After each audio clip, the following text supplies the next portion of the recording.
a warning?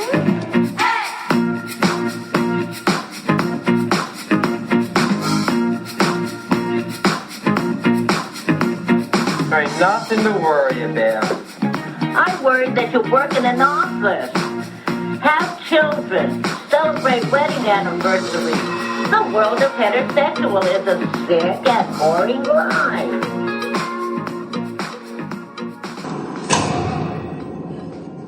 Oh no, God, no, please. Leave him alone! Leave him alone! It's Charlie's phone. Tell Sydney heads are gonna roll tonight. Tell Sydney it's all because of her. Or maybe she wants to take his place. I promise to be quick. It's him. Okay, I'm gonna get Jill. We should be in the same place. Just keep him on the phone. I'll be right back, okay? Let him go, please. I hear you like horror movies, Kirby. But do you like them as much as him? Forget watching Stab. You get to live it. No. He's the expert. It's not me. Warm-up question. Jason's weapon. It's a machete. There, you see, you do know the genre. Michael Myers. Butcher knife. Leatherface. Chainsaw, please. Just ask Sydney if you need some help. Freddy Krueger. Razor hands. Name the movie that started the slasher craze. Halloween, Texas Chainsaw Massacre, Last House on the Left, or Psycho. Psycho. None of the above. Peeping Tom, 1960, directed by Michael Powell. First movie to ever put the audience in the killer's POV. Wait, no. Please, just ask me one more question. Just one more. All right, Kirby. Then it's time for your last chance question. Name the remake of the groundbreaking horror movie in which the villain... Halloween, Texas Chainsaw, Dawn of the Dead, The Hills Have Eyes, Amityville Horror, Last House on the Left, Friday the 13th, and A Nightmare on Elm Street, My Bloody Valentine, When a Stranger Calls, and Prom Night, Black Christmas, House of Wax, The Fog, Piranha. It's one of those, right? Right? Welcome back to the show, listeners. Welcome back. Oh, boy. We have another Pride entry. Oh. I don't know if it's really a Pride entry, but it's a Scream movie. This entire franchise is a Pride entry. Go, gay. Sure. Yeah. I'll go with that. I can go with that. I want to say that we've been on the mic talking about how we would probably not do this movie, but here we are. Will I say I'm begrudgingly participating in this episode? No, I'm very excited to talk about this Listeners, movie. we're both very excited to talk about this movie, and we're about to get started. My name's Pete. And I'm Scott, and these are the movies that made us gay. Welcome to the podcast, Joshua Tonks. Hello, how you doing? You're doing good. Very well. You're joining us from across the pond. We've got a international call going on here, and we love it. Thank you so much for being on with us today. Thanks for having me. I'm very excited. I love listening to your podcast, so it's an honor and a pleasure to be invited on to talk. Oh, thank you. I was listening to the other day, re-listening to the other day when you guested on Callum and Michael's Once Upon a VHS episode on Buffy the Vampire Slayer. I love that movie and I love that episode. So, Thank you. I love that movie as well. I love the series. And Buffy and Scream are kind of like my two favorite things, pretty much, when it comes to movies and TV. So it's pretty perfect. Okay. I love that. Scott, we were talking about, you said we're going to kind of go into Scream in general as a franchise. It's a big anniversary this year. This episode. Scream this December is turning 30. 1996 for I don't know how Scream I feel about that. Do you feel personally attacked? I feel personally attacked. 30th anniversary? 30th anniversary. Yeah. I remember it like it was yesterday when my sister went to Scream with my stepfather, and both of them coming back from the movie theater just raving about it. Like, I will always remember that, and how I was so excited for it to come out on home video. Because you knew you weren't going to be able to see it in the theater. Yeah. Yeah, I mean, so Scream is my favorite film. Yeah. And I think just it was that sort of perfect time when it came out, because I would have been... we'll now clock the difference between American schools and UK schools. Sure. But I was just going into year 6, which is, I think it's right before you start middle school. Right. Okay. I guess. Then we're the over same there. age then, Yeah. because this would have come out... Oh, no, actually. I think year 6 for you is the 5th grade for us. I don't know how it works. Something like that. It came out when I was 7, but I watched it when I was maybe 9 or 10. Okay. I would have watched this movie probably when I was around 11 then. Yeah. We're so young people. But it was the talk of the playground at school. Yeah. Everybody was talking about this film. And so I was terrified to watch it because I felt like everyone had spoilt the whole movie for me, told it in great detail. Yeah. And so when I finally built up the courage to watch it, it was like this huge event for me. Like it was, there was a Halloween party I went to, and they asked if we wanted to watch Scream or David Cronenberg's The Fly. Oh. And I was, wow. I was too scared to watch Scream, so the very first horror movie I watched was David Cronenberg's The Fly, and I was like, "This is fine." Yeah. So, Sure. And then Scream was the second. Yeah, if you can make it through Cronenberg's The Fly, then you're good as far as gore Exactly. is concerned. I saw Scream at a sleepover Okay. as well. Yeah. Yeah, I saw it. It's that kind of film. I saw it at the cinema. Yep. I did. You have a funny story of how you kind of did a Homer Simpson and spoiled it. For I people didn't. online. I didn't. The It was person your, that I it was your with, friend. yeah, the person that I was with, we were walking out, and the girl that I was with said, "I can't believe it was Skeet." Oh my God. Yeah, yeah. And somebody in line was like, "Are you serious?" And I just like put my head down. You just and ran out of the walked theater. to the car. We were outside. Okay. And it was people Just running to your car. I mean, it was 96, so people are in line waiting to get into the theater, queued yeah. up. And it was one guy that was like, "Are you serious?" And I just looked down and like walked to the car and left her behind. That was crazy. Yeah, it wasn't me. I didn't say it. It was someone else. But I'm very sorry to that man.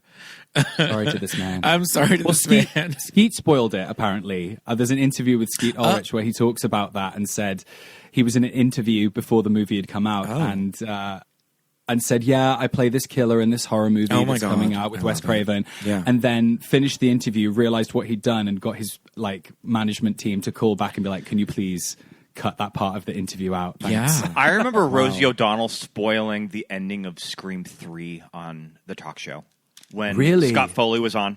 Did she do it on purpose damn or it. just was She it an accident? fully did it on purpose. Why was Rosie like that? I don't know. Crazy.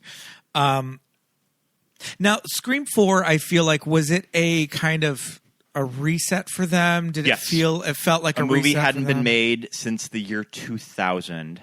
So this was over 10 years. And I Oh. think that, as I remember, because this movie came out when I was finished up with college, but they had announced it when I was in college, that the Weinsteins were working on the sequel since probably around 07.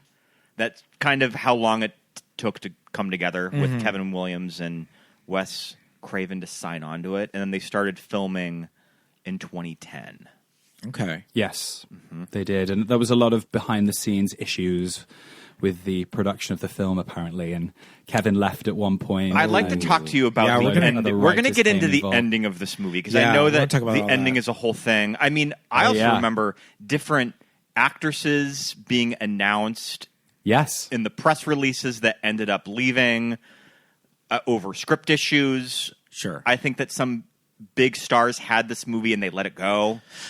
Before we get into all that, I just want to kind of talk about how this was, like I was saying, this is kind of a reset for them. I know that the first three are kind of like this trilogy, right? Yeah. And for me, I don't consider myself an outsider to the Scream franchise, but also I'm not a super fan, right? I saw the first one, loved it.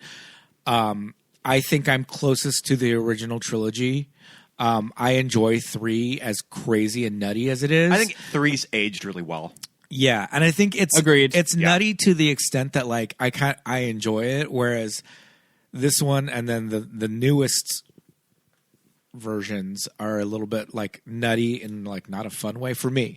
So I like, what is your relationship, Josh, to like that first trilogy and then this one coming in? How did you feel when this one came? Were you just like, fuck yes, we're back, or were you immediately Yeah. on board? I was so unbelievably excited. The first three were like my everything growing up. I think I watched 1 and 2 right before 3 came out, and so they felt like they'd come as this complete package. I remember loving 3 more than 2 when I was younger, and then as time went on, 1 and 2 have become my favorite, and they really do stand out as I think the best in the franchise. But what I really appreciate about 3 now is how beautiful it looks. We don't really make films like that anymore that are so big in scope and scale and shot on film and on location and feel really sweeping and epic. Like the hard pivot that we get when we get to Scream 4, and it kind of feels like a TV movie a little bit, and the way that it's shot and the set that it's on and all of that is it can be quite jarring when you're watching the films back to back. But at the time, I was so excited because it was going to be the first Scream movie that I would see in the cinema.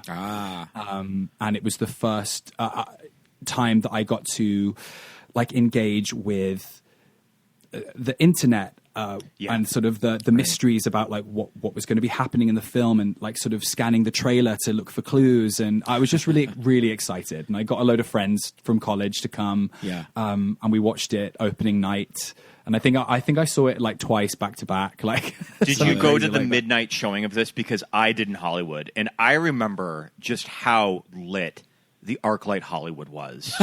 On that first midnight showing, that there's that scene where Emma Roberts throws herself on the glass coffee table. Yes. And I remember the audience fucking losing it at that scene.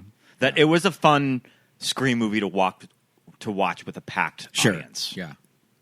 Well, we're British, so we're somewhat more reserved, sitting quietly throughout most of the film. But no, and I think it came out a few days later than it did in the States. Okay. So, but yeah, I think the vibes were good. I think it did as well, because the box office wasn't great for this one, or it sort of underperformed. It's the lowest grossing of all of them, I think. Yeah. But it made its money back internationally, I think. Sure. In the UK, I think it went to number 1. Like, it was quite successful here. Okay. And all my friends enjoyed it. I remember it was a really decent cinematic experience, but I just remember being so like just completely overcome with excitement. You know who I saw this movie with, Pete, was Sammy Smart from Too Scary Didn't Watch. Oh, how about that? We were working with each other at the time. Yeah. And she guessed it on our show like the first season. Yeah. And Too Scary Didn't Watch is like this podcast. I mean, they're a juggernaut now. Yeah. But I went to Sammy Congratulations Smart. on that podcast. That's cool that you saw with her.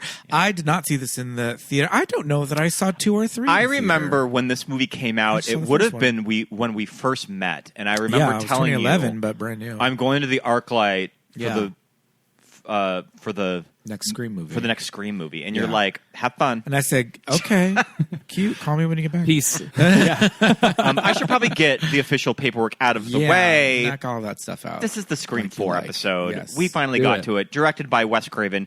Written by Kevin Williamson. Released April 15th, 2011. This is our oldest cat's birthday, Pete. I think that Alfie, this little cat on my is lap born right now? the day that Scream 4 came out. The cat that is sitting on Pete's lap right now shares a birthday with this movie. There you go. It's also my dad's birthday as well. Oh, it's tax day in America, Look at too. That. Yeah, Is it? Oh, my Yep. goodness, yeah. Not Big today, day. but yeah. Big day for cats. Big day for my dad. Big day for taxes. Yeah, big day. But yeah, Scream 4 grossed $97 million worldwide on a budget of $40 million, becoming, sadly, the lowest grossing film of the Scream franchise. It was intended to be the first in a new trilogy of movies, but was not immediately done due to its low box office returns. But the series later picked back up with Scream 2022. The movie does have a big fan following, however, with many calling it one of the stronger sequels after 2. Sure. People do ride pretty hard for this movie. They do. Yep. They do, yeah. Yeah, I think so. I did for a long time as well. And it's not that I don't as much anymore, but because there's so many sequels, I think that do, let's be honest, they do very little different, which is why, on the one hand, they're so beloved and so successful, but also you can kind of go, well, that movie's kind of doing what that movie did. It's not, not that different. They're all good fun, and they're all structured the same. Yes, right. I do find I've warmed a little to this movie. I think I liked it at the time. I saw it in 2011 and maybe didn't really care for it on rewatches. But I will say, post Scream, oh my God, help me out. Scream 6 and Scream 7. I do think this movie revisits better. Well, after the last one. Especially after the last one, because I think that this one at least has more to say as a movie, that there's a little more going on in it. And Scream 7 just kind of felt like one of the stab movies. A little bit, but when I was watching Scream 4 today, I think the thing that was missing from Scream 4 that is in Scream 7 is sort of an emotional core to it. I think what's so beautiful about the very first film is that every single element works. It is this lightning in a bottle movie. You know, you have the emotional core of Sydney's story. You've got these incredible supporting characters. You've got the horror commentary. You've got the scares. You've got the Kevin Williamson's like witty script that's so quotable. Even the soundtrack and the way it's shot, like the locations, that Stu Macher's house, like all these things come together to create this really perfect film, in my opinion. And then you look at the sequels and they have a handful of those things, but none of the rest. So you can't help but being maybe a little bit disappointed. And I think with 4, it holds up, like you say, because it has so much to say. And it's really sort of endured. Like, it was a little ahead of its time in its commentary, I think. Whereas Scream 7 isn't really saying much, but I think it's a great Sydney movie. Sure. It's a great Gale movie, you know? So, yeah, it's missing bits, but it has other bits as well. Yeah. I did love at the beginning, not at the beginning, I guess at the beginning of this movie, Sydney and Gale's first, like, scene together, that they, like, go and they hug each other. Like, they're old gal pals. And I was like, okay, I like that. There's not this last lingering animosity there. It's just like, all right, we've been through it. And back. And come on, nobody knows you like I know you at this point. So they're able to have this moment together. For me, when I first watched this movie, I think I had this element of, I really don't like Emma Roberts' character and what the screenwriters did to me as a viewer in the big switcheroony gagarini. So I was like, you feel very attacked. I'm betrayed. I'm attacked, and therefore this movie is not a great movie. So I hesitate to say that this movie is bad based on me not liking characters, because I hate that, right? That's reductive. We don't like that. That's not true, right? It's me falling for it, and it's me saying, hey, this was successful, right? You did your jobs. Emma Roberts as an actress, you got me to hate you. You know, you got me, girl. You got me, girl. They got me, gal. They got me. You know. And how do you feel about it now? I will say that there are moments that every Scream movie has with this so self-aware dialogue that I'm just like, oh my goodness. This one in particular is a little more smug than the rest of them. The only thing that really got me the most was the intro, and not because of the dual fake out, but I think whose dialogue? I think it was Anna Paquin's dialogue. That I feel like I was Kristen Bell, just like, girl, shut the fuck up. We've heard it.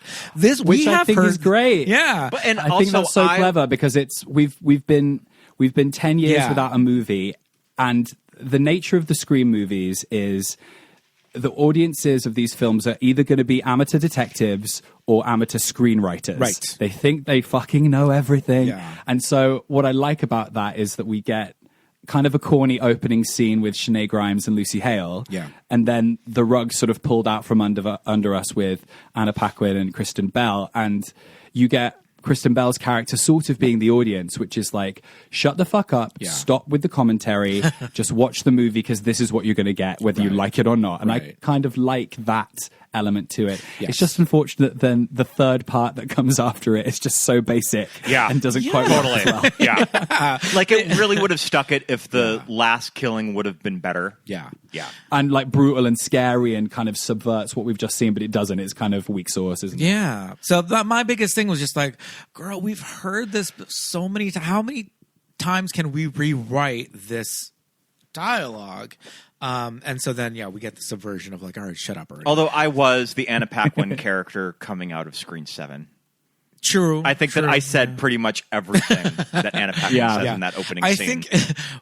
I mean, really, we can't start to dissect the Stab movies because, like, yeah, that does start. Which to get I'm crazy. always very fascinated How with. did they make the Stab universe? Yeah, head fuck that. Yeah. The thing that gets me. I was thinking about this because obviously they have that moment where it's like, wait, if Stab 6 is the start of Stab 7, what is Stab 5 about? Blah blah blah blah blah. I can sort of make that work in my head in a sort of Wes Craven's New the Nightmare Saw kind movies of did way. that. Yeah. Well, because the Saw movies are like that. Like that's how all of those movies are structured. Is that the movies exist in between other movies and they lead into other movies, and one of them's a prequel, and then one goes into this one. So yeah, that's what the Saw movies were doing at the time. Sure. But do you know what will really mess with your head? Okay, so I'm going to be super nerdy now. I'm going to be super Scream nerd. So the opening of Scream 2, they're watching Stab 1. Right. So in Stab 2, because obviously a Stab 2 was made. Yeah. In the opening scene of Stab 2, what movie are they watching in the cinema? Did they have to make up a new movie? Like a movie within the Stab universe? Does a movie of the events of Stab exist in Stab? Yeah. Exactly. Yeah. And that is like... I guess it would have to be like that. Yeah.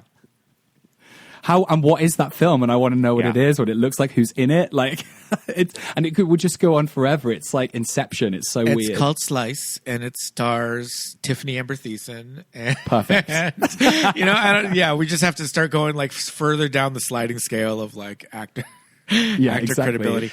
I thought it was really fun in Scream 2022 that when Jenna was on the IMDb of Stab. Yes. When you look at the production design of who was in Stab. Yeah. Alicia Silverstone as Tatum. Oh, I believe is in there. Yeah. Oh, my goodness. Who I think they maybe wanted for Tatum originally, perhaps, or maybe she was going to be the Casey Becker in the Stab version. I think there's all those rumors, so I think that's a lovely little reference. I always hear the famous casting story is that it was almost Reese Witherspoon's, and she turned it down. That she was almost Sydney.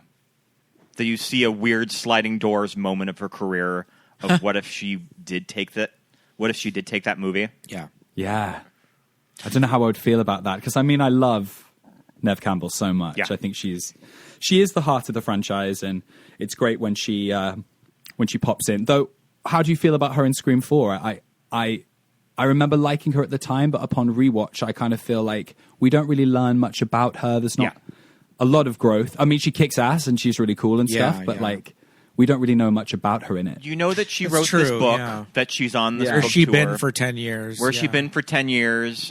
Her crazy relationship with Alison Brie. I love Alison Brie in this movie.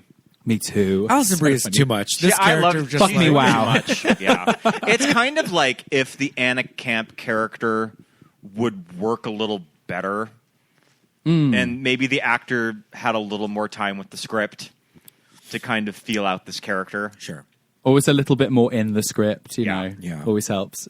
Do you remember at the time that there was a rumor that the opening death of Scream 4 was offered to Kristen Stewart and she passed? I've heard this. I remember seeing that at the She time. did an interview recently, didn't she? Not I think recently, so. But like, where she spoke about that it was going to be her, but then she turned it down because she likes the movie, right? And she didn't want the pressure of living up to the Drew Barrymore scene, and so they changed it to be the 3 sort of shorter. Oh, okay. So it wouldn't have been yeah. Sherry and Trudy and then Rachel and this is all the names. One of the and Marnie and Jenny. One of the things where I was like, I don't know if I could ever be a screenwriter because I don't think I can make up that many damn names. I'm going through this trailer or through the IMDb and also reading the Wikipedia plot synopsis, and I'm just like, the amount of character names in this movie is insane. It's crazy.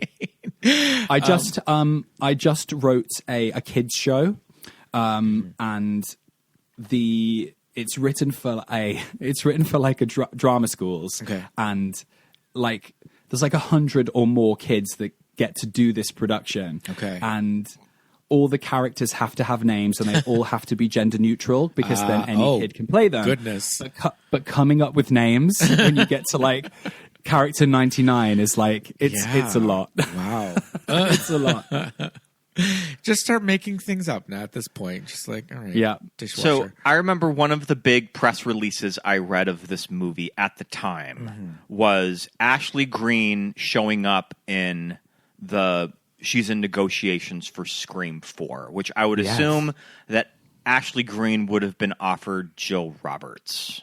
I believe so, yes. I I think she was going to be Jill, and then Lauren Graham was going to play her mum that Mary McDonnell ends up playing. This is crazy. Because I don't think that Nev and Lauren Graham, this has got to be that many years. Another Gilmore Girls situation. Did she have her at 15? Because, I mean, I know Lauren Graham is a woman of a certain age today, but in 2011, I mean... She can't be more than 5 years away from Nev Campbell. Nev Campbell. Yeah, I don't know. That's a crazy casting to me. But I know that there were script changes, so maybe it wasn't Sydney's aunt. Maybe. When she initially signed on to it. Who knows? I mean, I wouldn't be surprised. Jill would be Sydney's second cousin. Maybe this is why Lauren Graham. Maybe and this Sydney is why are cousins, Lauren Graham left. and then it's her cousin's kid. Yeah, Maybe. It's her great aunt Sydney. Great Aunt Sydney. Oh my goodness. No, okay. So I'm saying early on that I'm just like, all right, Emma Roberts. I'm just ready to kick her down the stairs because I'm so mad at her. She just makes me so mad. Good casting. I am, and I know this is like yesterday's news. Everybody's on board with this, but I am so here for Hayden Panettiere in this movie. Yeah. Kirby is my favorite character in any movie. Kirby's of all pretty time. fun. Kirby wearing these tailored jackets. Kirby is here for a blazer. And a millennial movie. Everyone's in business casual. She's ready to go to the club. She has business casual. She has this cunty short haircut too. Oh my goodness! Love with the little like hairband and like the sort of quiff, the bump it. At the front. Love, obsessed. Her entire look is so nuts. Oh my god. We liked that when they were at one of their friends' house after the viewing party gets busted, and they end up at one of the friends' house, and they all have drinks. And they all have these very adult drinks, like they're in their mid-30s. And I like that Kirby, it's probably just Hayden with like a glass of ice water. But I like that she's just drinking vodka on the rocks. That's her drink of choice. The way you can hear that ice just clinking around constantly. I think about the Foley that went into that. And it's just so satisfying to my brain. Yeah, I love it. I feel like Kirby as a character she just loves like Law and Order SVU. She's just like modeling her life after like a Mariska Hargitay. Mariska Hargitay. Like she's there in these like her like high heel booties. Oh no, it's Jill's wearing the high heel booties like the whole I have time. that in my notes that I mean, I'm not going to dissect who's under the Ghostface mask at what time. It's like I'm not going to even go there, but I like to think that Ghostface is wearing heels. Yeah, at one point of the movie and is running around doing these stabbings in heels. I mean, it's a chunky heel. It's a chunky. To be fair, it's but like still, it's a chunky boot, but still. Which they did deliberately, I think, because she was so tiny. Oh, okay, sure. They made sure that she was in these really big chunky shoes. Okay, and so I'm actually shocked how much you don't like Emma Roberts because I think she's the best part of the movie. Sure. And I think she's the part that stands up the most. And when you think about Emma Roberts' career, there was before Scream 4 and there was after. Like if you think about Scream Queens, you think about American Horror Story, Jill Roberts is the template for all of those roles that she went on to become. Yeah. And to have like this, like, was she a Nickelodeon kid or something? Or she was kind of like a real good girl. Yeah. Hotel for Dogs, sure. So yeah, exactly. And so this was a big shift, and it was genuinely surprising. And for me, it's the thing that works the best about the movie. Sure. I think for me, the movie's pretty mid, but the ending fucking rips. Like, it's so good. It's so good. I mean, listen, at the end of the day, it's probably just my like victim complex, chip on my shoulder situation where I'm just like, these movies sometimes come across mean-spirited, you know? And when these characters get so mean, I'm just like, you need your comeuppance, which brings me to this idea that this was originally going to kind of set up a new kind of set of characters and a new trilogy, and the ending was reshot because, you know, based on, So would you have been in the test audiences? I don't know if this came from test audiences. It may have just been a Weinstein I would have decision. written on my little card, Would you kill have her. written on that card of like, she can't live at the end of this movie? Yes, she needs her. She can't have her cake and eat it too. It would have been really bold, wouldn't it, to have ended it with Yeah. her surviving. There's a version of the script that I have that has a slightly different ending to what we get, but it doesn't finish. You know, the part Jill's being sort of carted away, and then we sort of like fade to black, but then we have the extended end at the hospital. Yeah. It ends with Jill being carted into the ambulance, and then some paramedic runs out the house and says, we've got one that's alive still inside. And Dewey says, is it Sydney? And Jill sort of sits up like, what the fuck, is Sydney still alive? And then it cuts to black. So Just it leaves ends. it ambiguous. Okay. And I think I wouldn't want Sydney to die, Yeah. but I think it would have been cool if Jill had survived. Yeah. So I think I'd want a little mixture of both, perhaps. But what I do like about the ending that we get in retrospect is the whole don't fuck with the original angle, which is... Yeah. all of the new generation of characters die and all of the sort of the old guard survive. And I think that's quite a fun subversion. Even if at the time it felt quite safe, I think I'm maybe grateful for sort of keeping those characters around and not just killing them off randomly in some like one-off sequel that didn't become anything else, you know? Yeah. I think the other thing that these movies kind of get known for is, especially in the last few sequels, especially with a couple of characters, is being stabbed several times and continuing to come back. Because I forgot How many times do those twins get Yes. stabbed in the new ones? Well, my point or my thing is, I forgot that Kirby gets stabbed as like harshly as she does. I thought I remembered it being more like a Gale stabbed in the shoulder, kind of like flesh wound situation, and that's why we see her in the next one. But oh no, it was more of a like It's surprise. like run through, yeah. She was run through. Yeah, she was ran through. So that was one thing, and then Sydney too, being like brink of death, baby. Like Yeah. okay, I had completely forgotten because I watched it the first time when we saw it. Or when you showed it to me, and I was like, great, whatever, moving on. So yeah, now seeing it again, I was just like, oh, okay, this kind of makes the next sequel like, oh, holy shit. Like, Sydney, first of all, has, you know, they talk about the scars in this movie, like, oh, damn. Yeah.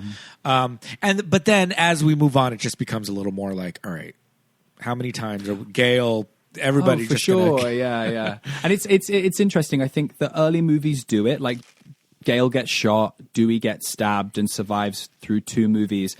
But they tend to be out of action for a lot of the film. And it happens the same in 4 as well. I mean, Kirby, we think, is dead. Yeah. Sydney's literally in the hospital. She's had surgery or whatever.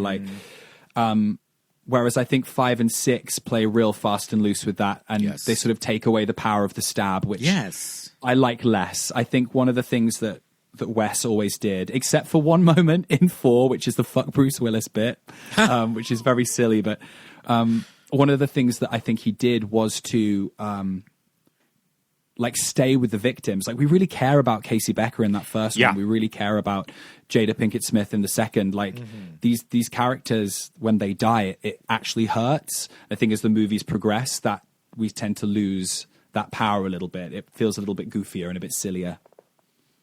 Yeah, I agree. I remember thinking that for Scream 7.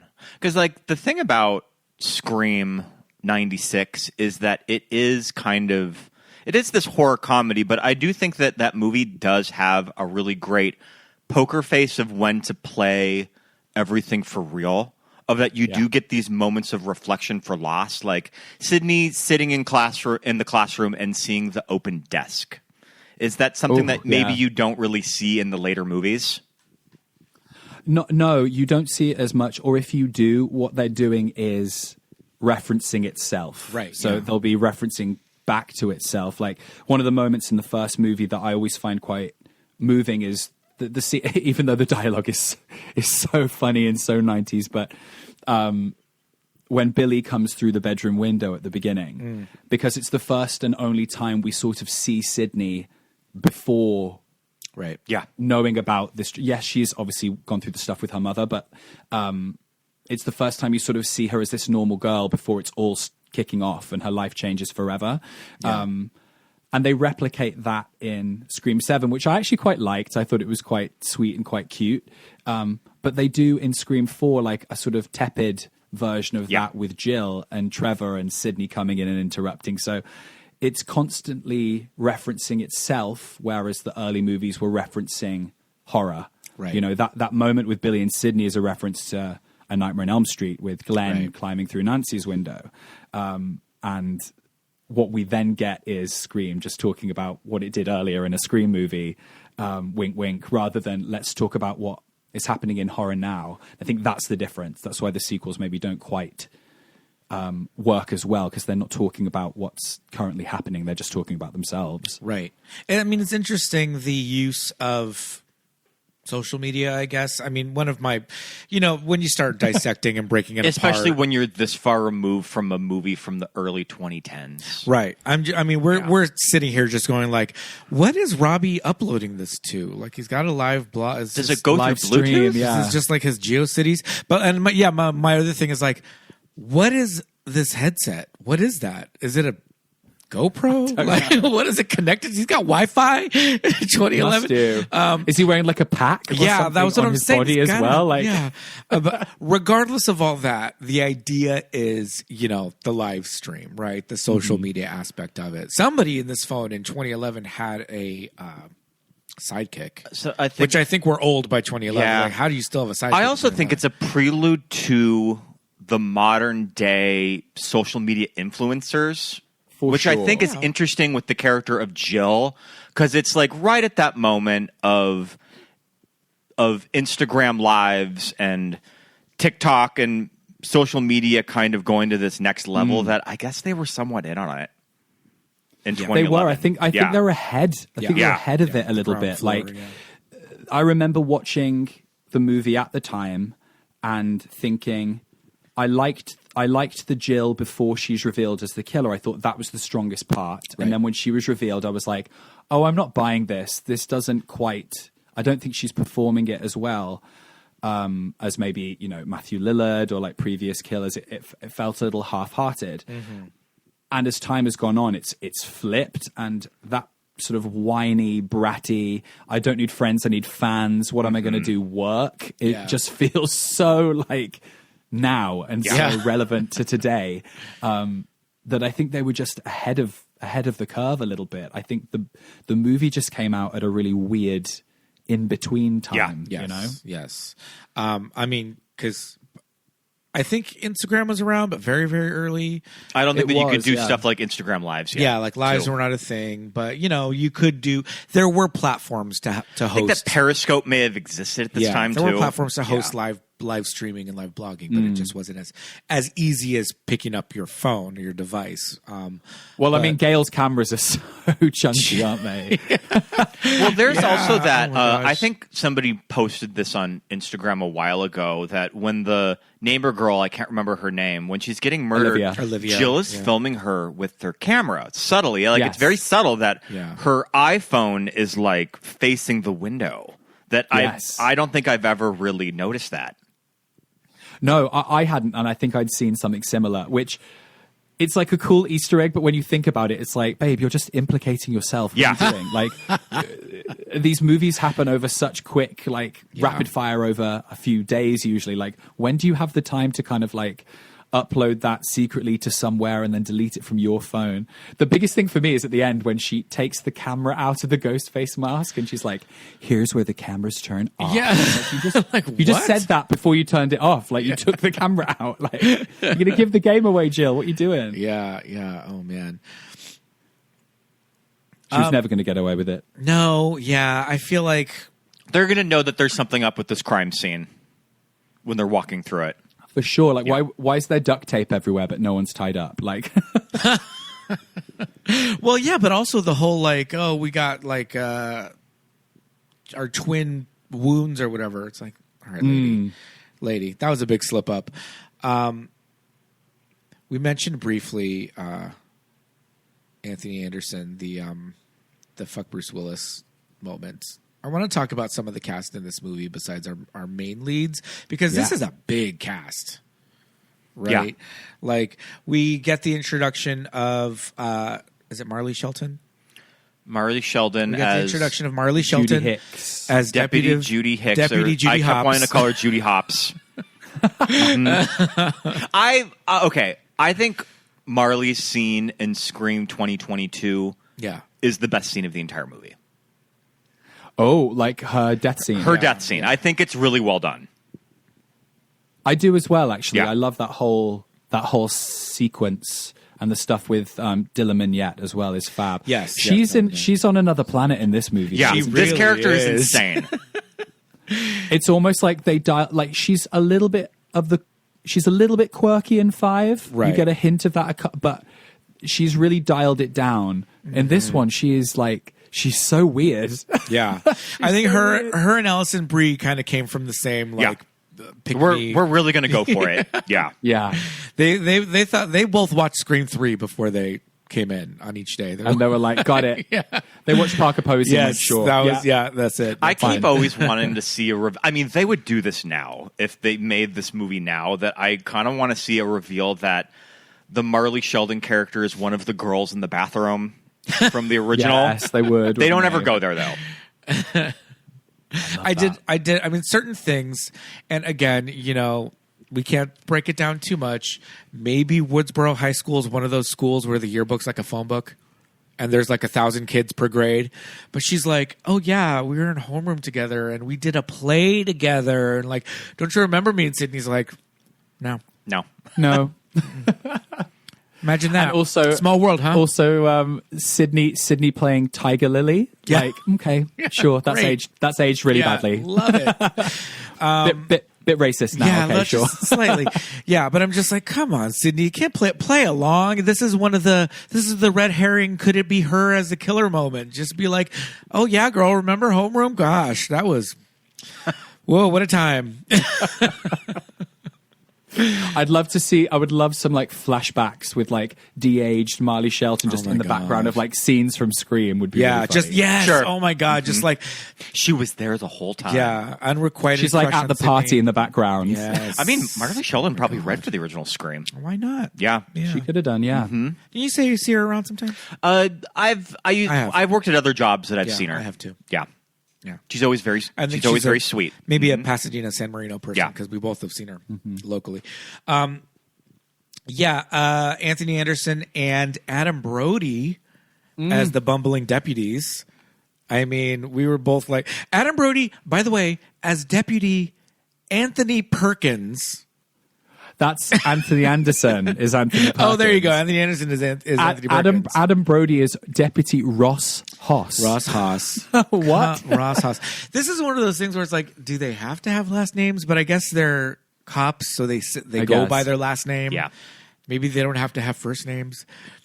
Ross Haas and Anthony Perkins is crazy business. Like, what is What were we thinking? what are we thinking? Also, I do like their scene. I Yeah. like their little Yeah. like pre-death scene talking about cops in horror movies. Right. I think that's actually really cute, and I like the back and forth as to which one's going to die, which one's going to get it. I do think those characters are maybe underused. That one of the things that's interesting about Scream 4 is there's actually loads and loads of deleted scenes, and I think this is the shortest Scream movie. Not by a lot, but by enough. And there's a good maybe sort of 80% of the deleted scenes that I think probably should have remained in the movie, including an alternate opening, and they reshot Alison Brie's death scene as well. And what they do is they add more action, but they sort of take away the point. Sure. So they try and make it more exciting, but they sort of strip away the sort of the tension and the message of those little scenes. Do you see Allison Which is really get thrown off the parking garage in the original? You still see that, but what happens in the scene is she doesn't go inside her car at all. I think like car alarms start going off around her, and then Ghostface pops up nearby, and it's just a lot shorter, but it makes a little bit more sense because she kind of comes across a bit like an idiot because she's got her phone on her the whole time. Yeah. And, like looks under the car, like she's doing cliche things that you wouldn't want to happen in a Scream movie, because we know at this point by movie 4, like, come on guys, you shouldn't be running up the stairs and all of those kind of things. Just stay in the car. So it's a simple, it's a simpler version of the scene that makes more sense, but maybe is less exciting and action-packed. And it's the same with the opening as well. So Sure. Not to go off on too much of a tangent, but when she is in the car and she does get out, I'm like, just stay in the car and call somebody. But then I'm thinking to myself, there is kind of there are these moments in these movies where whoever is Ghostface does kind of call upon these slightly supernatural. I'm like, have we seen Ghostface punch through a window before? Probably. I like when you see a character get thrown through a window, which is very like, I mean, Mrs. Voorhees did it in the Friday the 13th movie. Yeah, so, constantly. Every movie that happens. I feel like in the final fight in the hospital room at one point, Jill picks up Sydney and throws her against there's some real Power Rangers like martial arts, like when Sydney like kicks Ghostface in the head and then kicks him down the stairs and he goes flying like he's on wires. There's a little bit of that in this movie. I'm like, these two women Jill pulled an IV out of her arm and is limping across the hallway, and she picks this woman up and throws her. So certain times Ghostface, we're all right. Maybe in the heat of the moment, the adrenaline. So I'm like, okay, I guess we could say she can get out of the car because he could probably just stab through the roof of the car. Probably, yeah. But yeah, so some of the new characters were interesting. What do we think of? We haven't talked about Rory Culkin. We got to talk a little bit about Rory. I feel like he's Rory is always our third favorite Culkin brother. Well, at least for me. Yeah. I think I like Kieran the best. Yeah. Yeah, I was going to say. He's my number one. Yeah. I what's interesting about this cast is I was really excited about them before the movie came out. Like, it really felt like a who's who of teen stars. And one of the things I love about the film, actually, and when I rewatched it today, is they feel quite authentic. There's a couple of moments, particularly with Jill, like when she goes to the fridge and she gets out cheese string and it's like chocolate milk and that's her snack. And I'm like, relatable. That was me when I was a kid. And then when the phone's ringing and Sydney's like, Jill, are you going to get that? It's such a teenage thing to just be upstairs in your room and just not answering the phone in your own house because it's not going to be for me. Like, who cares? I do think there's really good authentic things. With Rory Culkin's character, I think Charlie's probably one of the weaker killers, or at least up to this point in the first four. Right. He's a bit of a patsy, but I do like the way he plays it. It's quite weird and understated. You look back and go, yeah, it's you because you're such a weirdo, But I mean, it's kind of easy for us as the viewers to be like, okay, well, he's like Jamie Kennedy Stu. Yeah. They're like, oh, okay, he's a Stu character. The Stu character is the one from... He's like Randy, you mean? Randy, yeah. Sorry. The Randy character is the one from Scott Pilgrim, though. The one with the webcam. Robbie. Yeah. Oh, I have a lot to say about this cinema club. Fascinated with the high school cinema club. Is this just a vacant classroom? A disused classroom that they can just hang up all of these posters on the wall and talk about movies? I mean, I would have loved this in high school. That'd be really cool. I would have loved it. The cinema club is incredible. It's so stupid. Do they have someone that comes and sets up the room before? That's what he's saying. Do they put him up and take him down every lunch break? Scott, you mentioned. I think it's Rory. I think it's Charlie who's looking at Kirby's movies and is like, Suspiria.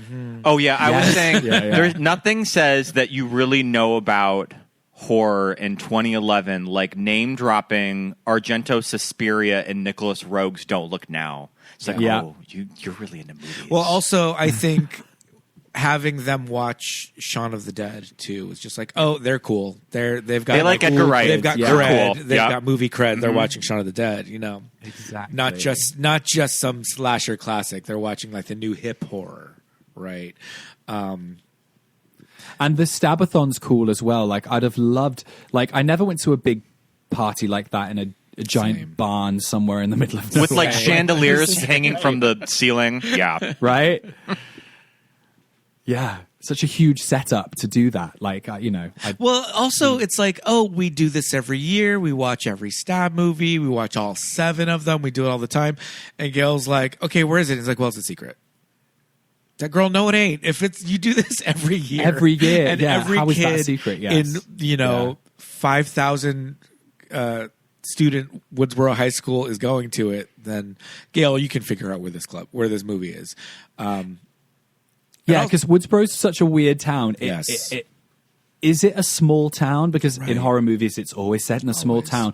Or is it actually quite a big town? Like, are there multiple high schools, And he says, like, there's different parties going on and all of this. Yeah, he's Sure. like, it's Friday night. There's got to be more than one party. I always figured in my head, Woodsboro's in wine country in California. It's going to be around It is, San Luis yeah. Obispo. Kind of that Santa area Rosa is of where the they coast. shot. Yeah. Yeah. My question was, too, when they first... Sydney arrives in town with Alice and Brie in tow, and we see that some ne'er-do-well has put up all of these Ghostface masks in this town square, right?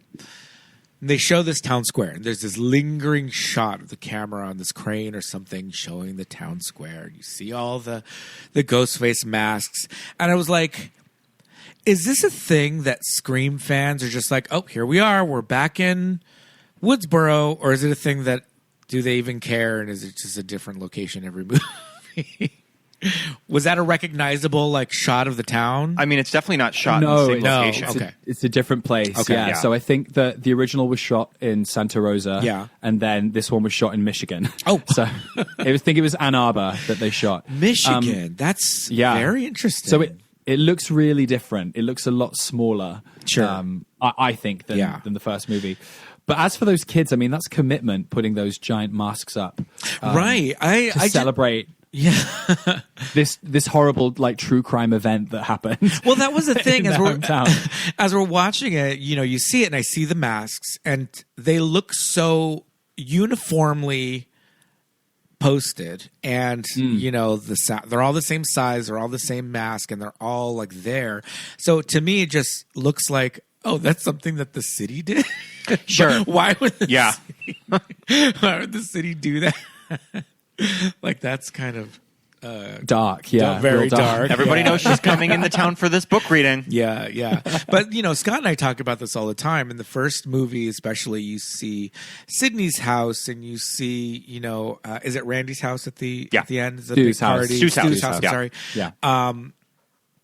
That they're just out in the middle of nowhere. Well, I mean, I am a kid that lived out in the middle of that's what nowhere I'm saying. in a Me and giant you. house, so I can relate. Really? Yeah. Me and you talk about this I have all the time, and you're I'm from a duh. small town, and my house is probably about a 10-minute drive from town, and it's a pretty big house. And what's her name? Drew Barrymore. Is in the middle of nowhere as her well. house, her house is in the middle out there, Casey. Woodsboro clearly is this kind of a rural-ish town, but the town itself, but that's the same thing could be said about Lewistown. Your house is out in the middle of nowhere, but when you get into the main street, it just looks like a city. And probably if you called the police, it's probably going to be a good take a minute, 15 to 20 minutes before they show up. Yeah. You know what's crazy as well is obviously being a kid from England watching these films and being a 90s kid as well, where I think we can kind of agree that 90s cinema sort of was like a peak in regards to kind of practical sets and big, just a bigness. There was a lot of money that was thrown in, even to sort of mid-tier movies, millions and millions.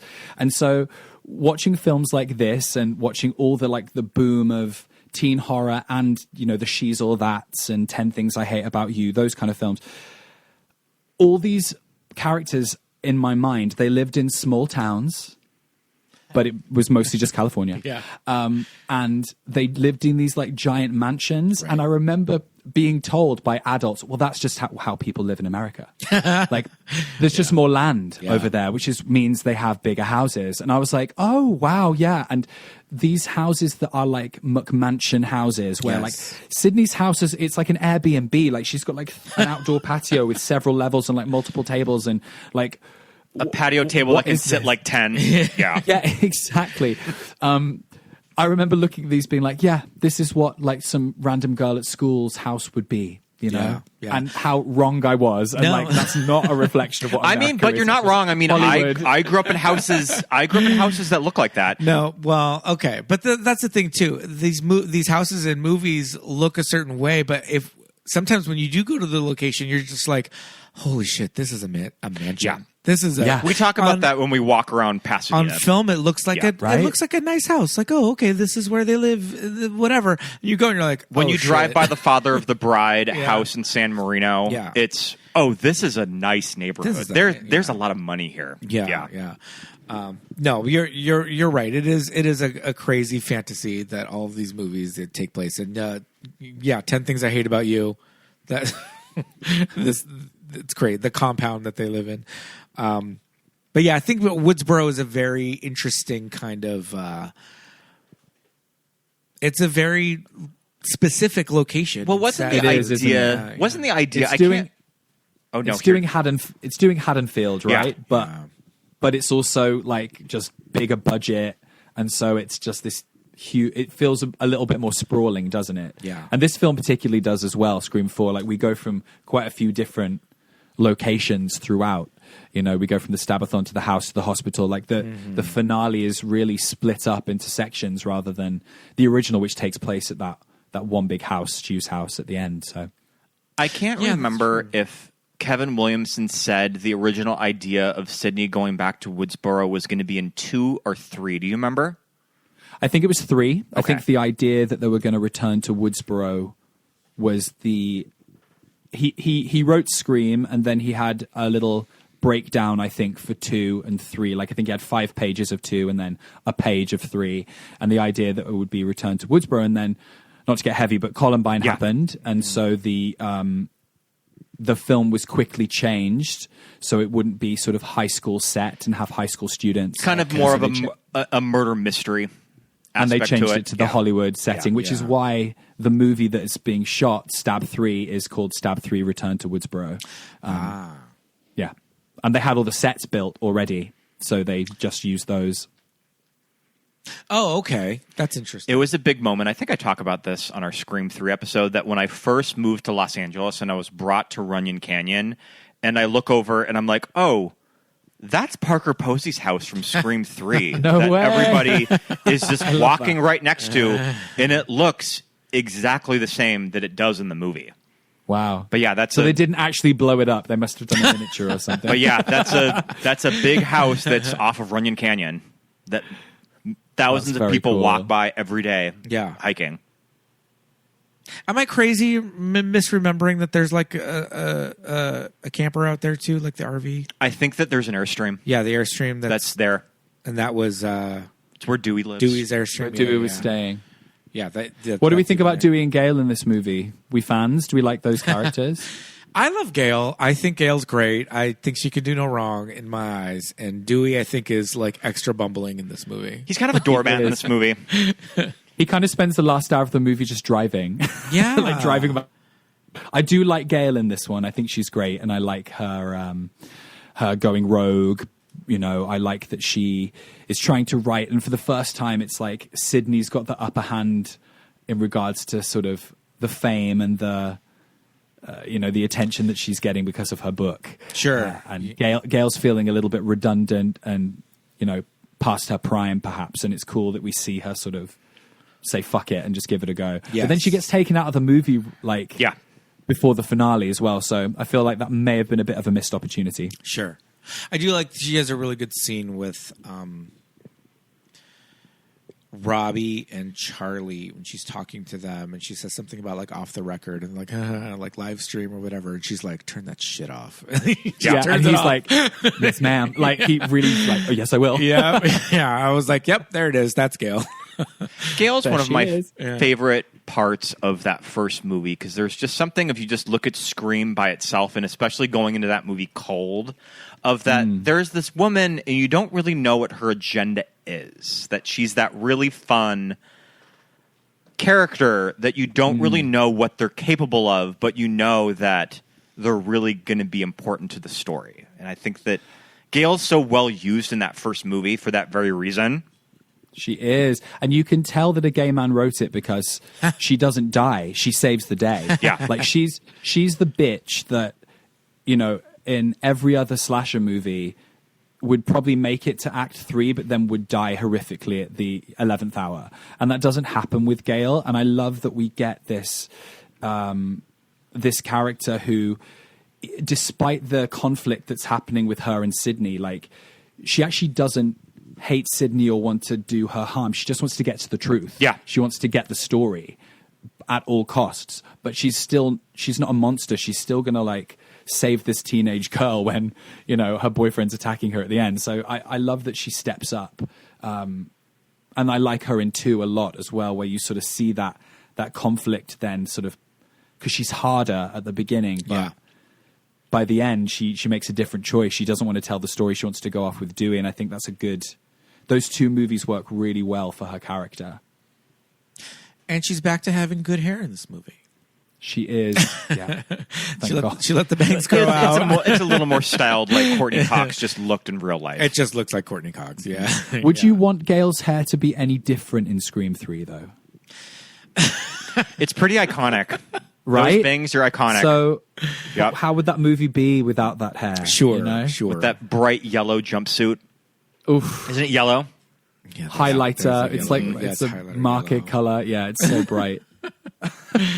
Yeah, I guess you're right. She had to have it. But no, Scott, you are right. She's just giving Courtney Cox in this movie. But I mean, I love it. Courtney Cox is a good stylist. She looks great. And isn't there a line about her and Dewey having been married for 10 years at this point? 10 I mean, it would have been yeah. after the events of Yeah. Scream 3. Three. I mean, Courtney and David separated in real life. That I think it was during the production of the movie that they was sort of around this parted time, ways. yeah, wasn't Yep. it? Mhm. But they always made it a point to say that they were still very close.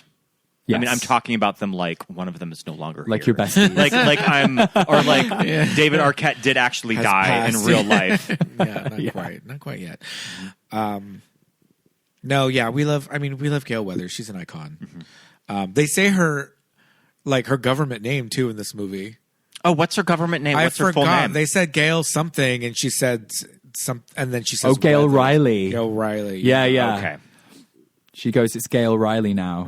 sure. Oh, so sweet. Yeah, with her and Alison Brie outside. Oh, okay. So Riley's. I misheard. Misheard. it then. is David Arquette's I name. misheard. Dewey's- it. Yeah, Dewey's last it's her name, married name. Okay, I think that she should have at least hyphenated it. I thought the intention was that was her real name, and Gale Weathers was She like should- her stage. I think name. that Gail in real Okay. life should have done what Courtney Cox did, and which was Gale Weathers Riley.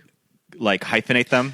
I like Gale Weathers Riley. It's a mouthful. Gail Weathers Riley Arquette. Yes, Because I think in Scream 3, she's on the poster as Cox Arquette. yeah, She is, yeah. Oh my goodness. And then there was that Random Friends episode right after she got married where Everybody- all the main cast had Arquette Yes. as well. Like Jennifer Aniston Arquette. Arquette, yeah. You know? Yeah, I love that. That one came on the other day, and I was like, "What the fuck?" Listen, on IMDb, it says Gale Weathers Riley. Okay. hyphenated. Wait, there we go. for That's what she gets for her Scream mail. 4. Yeah, Delivered as. yeah. Her credit cards all say that. Yeah, I remember when I was working somewhere and I helped. Not Marissa Tomei. Is it Gwen Stefani? Yes, Gwen Stefani's credit cards. I love that you're like, yeah. Yeah, it was To Gwen. pluck that name out of thin air. Well, no, there were two. Gwen Stefani's credit card said Gwen. Is it Mira Sorvino? Yes, Gwen Stefani's credit card said Gwen Rossdale, and Mira Right. Sorvino's credit card just said something crazy. I was like, "Who are you?" Mary Yeah. Smith. Yes, right. You know, something like that. All right, who have we not gotten to in this cast? I mean, we briefly touched on the intro. The intro scenes. I am not a Pretty Little Liars person. Not to Lucy say that I don't Hale care was for having it. I a just moment never watched it at one So, time.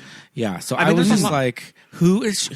I mean, though? there's a lot of people in this cast that I think that maybe bigger things were speculated to come for them. Lucy Hale being one of them. Nico Tortorelli, I think, yeah. was kind of Tortorella. Up and coming. Yeah. and the career didn't quite go anywhere. Listen, He just had to settle for Celebrity Drag Race. Yeah. My goodness. It's all coming out here. Shanae Grimes was on the 90210 reboot. 90210. And I think she also did Degrassi for a few years, The Next Generation. I was thinking of somebody else when Justin, our friend Justin Allison from our Barbie episode yesterday mentioned that Shanae Grimes was in this, and he said the girl from 90210, and I was thinking of Annalyn McCord. Sure.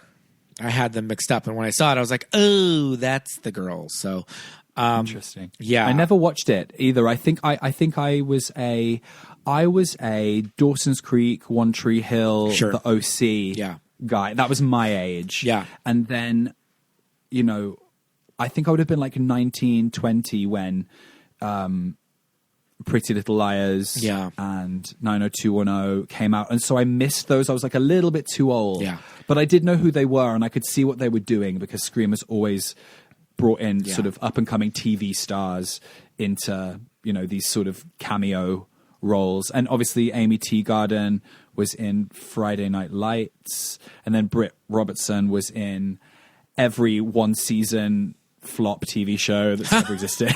Yes, that is true. Oh, She's Circle did one season. She's the girl in Tomorrowland. Okay. Life Unexpected. And she played Marnie. Which one was she? She was Marnie. Yeah. Wait, but which girl who's Marnie? Marnie's the one that gets thrown through the window. I thought that was Olivia.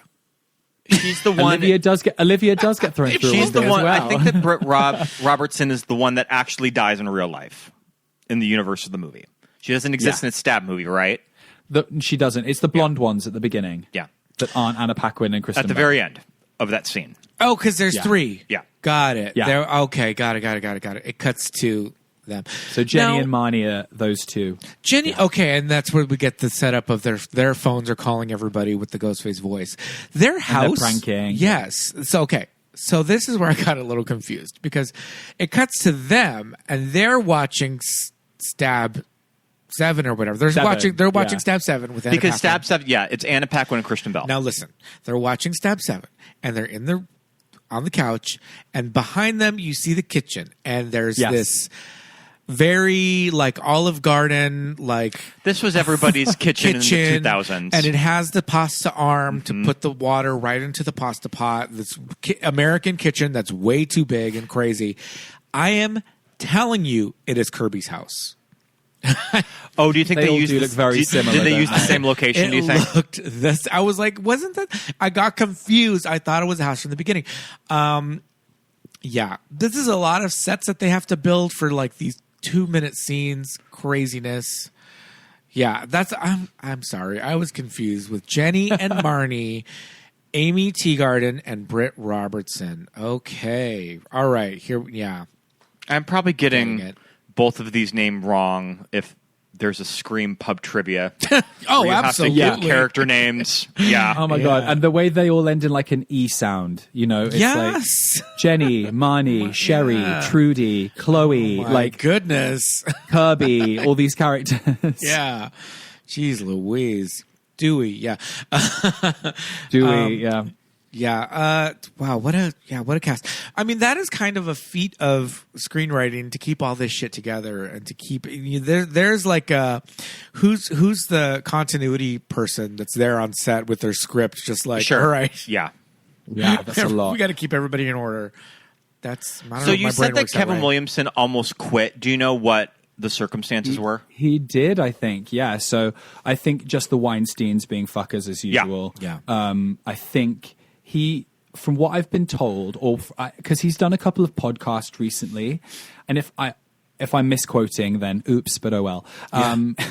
He said that he came up with an idea for Scream 4 and pitched it, and they were like, great. And so he was hired to write it. Didn't want to do it without Wes, so went to Wes and all of that. And in the process, during the pre-production process, Wes said to Kevin, oh, they have other writers working on this as well, without him knowing. And Kevin was like, no, sorry, I'm not gonna do that. So yeah, there were things happening behind his back that he wasn't told about. And then I think as well, he was in first position for Vampire Diaries, so he had to go off and do that at some point, and he had to leave. And I think it was just the Weinsteins treating him like shit, like they always did, unfortunately. And so he ended up leaving halfway through. And if I believe Wes came in, Erin Kruger, who wrote Scream 3, came in, and there's other ghost writers as well that came in and like reshaped the script as well. I saw that, but Kevin got the sole credit. He has a producing credit on this movie too. I noticed. Yeah, I did notice Erin Kruger listed as a producer. Yeah. I think that Kevin Williamson was on Matt and Tim's podcast. He was for Happy Horror Time, and they've both done our show. I remember him talking about the idea of Scream 5 sounded really interesting. Yeah, and they kind of wrote that into Scream 6 of a killer versus killer story, which I think would have been a really fun direction to take the story. I think the idea was that that Jill would have survived and would have gotten away with it and had gone to college. And then she gets targeted by another killer that thinks she's like this final girl survivor without knowing that she's actually a killer. Oh. Which is cool. I quite like that idea. I think that could have been fun. Yeah. I don't know what would have happened with Sydney because I believe that she would have still been alive, but does she have amnesia? Well, I think maybe the idea is that maybe nobody believes Sydney. Maybe. Oh, yeah, okay. Crazy. I think, yeah. Mm-hmm. But that would have been an interesting one. And then I think the Scream 6 idea after that was going to be a Gale Weathers story about sort of Gale finding love or something. I don't know. set in a TV studio. Oh my goodness. Talks about that. So wow. Gosh, I'm looking at Paris Hilton and Lindsay Lohan. I read that too. Oh yeah, if you wouldn't to be in the opening, just kind of instead of Anna and Kristen being Paris and Lindsay. That's going a little too scary movie territory. Yeah, a little scary movie. Yeah. I prefer Anna and Kristen. Yeah, you know, we know them from sort of horror and horror adjacent properties. Yeah, you know, Veronica Mars and True Blood at the time. So I love that they were in it. They're two of my faves, so that was a great little... I remember it being a big deal when images of them leaked online. Yeah. It was right before the movie came out, of, oh shit, like they're the opening deaths. And it was before anybody knew of the Russian doll openings. Yeah. That it's a little more complicated than that. But I remember when that leaked online, of just being like, oh wow. There was a lot of excitement. This is the thing I remember about the movie the most was... I can't remember the name of the website, but there was one that felt like this hub for all the information, and they would drop like behind the scenes photos and like bits of B-roll and things like that as the promo started to kick into gear. And I remember sort of like teasing myself with, do I look at this? No, I don't. I'm going to look away. Yeah. I don't want to spoil myself because I didn't want to find out who the killer was. And I remember reading one thing, which was, you know, the moment where Jill, she throws herself through the coffee table. And yes.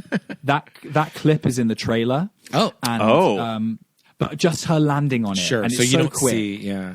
Yeah, but someone had said, ooh, I think Jill could be the killer because if you look at that shot, you don't see anybody pushing her. It looks like she's doing it herself. Ah. What if she's, you know, she's the killer? And I was like, nah, like I don't think so. And I remember being genuinely surprised when I watched the movie. But what made me realize it was her was when Charlie was revealed. Because that was the bit that I loved. The moment with Kirby on the phone and she's spouting off all the remakes. Yeah. It was such a cool moment. And then when she goes outside, I was genuinely surprised that Charlie revealed himself to be the killer in that moment. But in that moment I went, oh my God, the other one's Jill. Like I remember having that moment in the cinema. Yeah, there's got to be two. Oh my goodness. You were noticing that Jill is kind of absent from a lot of the movie, that you're like, where's Emma Roberts? Towards the end, yeah. I'm like, this bitch is That's always a dead lead. giveaway as well. Yeah. I mean, now it seems like with these movies, if you see a major star in that cast, you're like, oh, well, clearly it's so-and-so. Why are they in this movie? But I'm glad that this movie doesn't really have that. of an older actor that you're like, why is Dylan McDermott in this movie? Right. Mm-hmm. It's so hard to do, I think, like I said, we're all the Scream fans are like super sleuths. Yes. And we've, if there's 10 years between, Scream 3 and Scream 4 and then 4 and 5, we've all kind of created these sort of fan fiction versions of scares and scenes and twists and what could the killer motive be? What could the reveal be? And we've done it so much that I don't think it's possible for a writer to not deliver something that we've already thought of. So when you think of Jenna Ortega at the beginning of 5, it's actually not that shocking that a character like that would maybe survive. Yeah. And then you think about the opening twist of 6, like you say, killer on killer. It's like, well, we've sort of thought of that already. And it's not the fault of the writers. I think it's just because we're, as Scream fans, just fucking insane, Yeah. I mean, we talk about that a lot, just being movie watchers and movie lovers. It's like you just have this level of like movie literacy where you're just like, well, if A and B happens, then C is going to happen, right?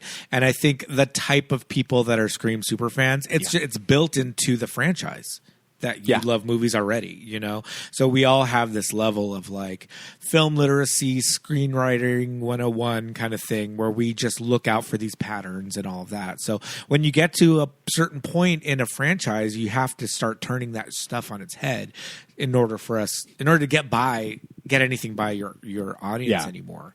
So I think they do that fairly well in this franchise.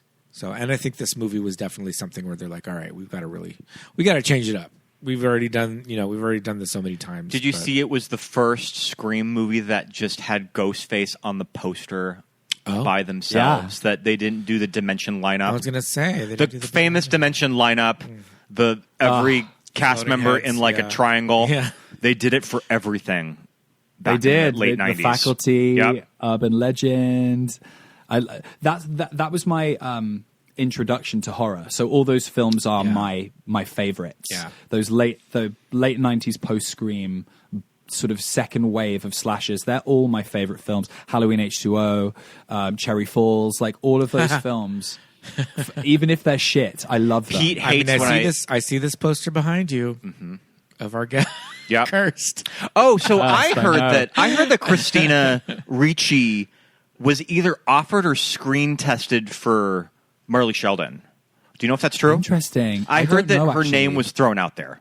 And then maybe they at least got gave her an offer. I just read that Lake Bell was cast and had to. She was announced at the last. She was announced in the press release. Yeah. So I think that she was supposed. Oh, was she Marley Sheldon or was she Alison Brie? No, she was. Marley Sheldon. She was Deputy Judy Hopps. I think I was reading from not Community, from Parks and Rec. Aubrey Plaza. Aubrey Plaza, I think, was mentioned for Alison Brie. Oh, okay. Oh, okay. Which I could see her playing like a smart ass. I was going to say it'd be a different take on it, but I like it. Yeah, I think it's interesting. Like, imagine this film without any of these actors. Imagine this exact film with just a bunch of like newcomers that no one's heard of. Yeah, and would it work? I think about that a lot with the original. Yeah. I think it would point out the flaws in the script. Yeah. Because these characters are fun because of the actors, and we like the actors, but there's not a lot to them, and I think that's an issue with the film. Like, I know I know probably the general public wouldn't, but I would happily watch like a 2.5 hour Scream movie where Ghostface doesn't show up for the first hour, so we can get to know all the characters a lot more. I know that's quite excessive, but if you're going to do a whodunit with so many characters, you kind of want to get to know them a little bit more, and I think. We love Alison Brie. We love Marley Shelton. Yes.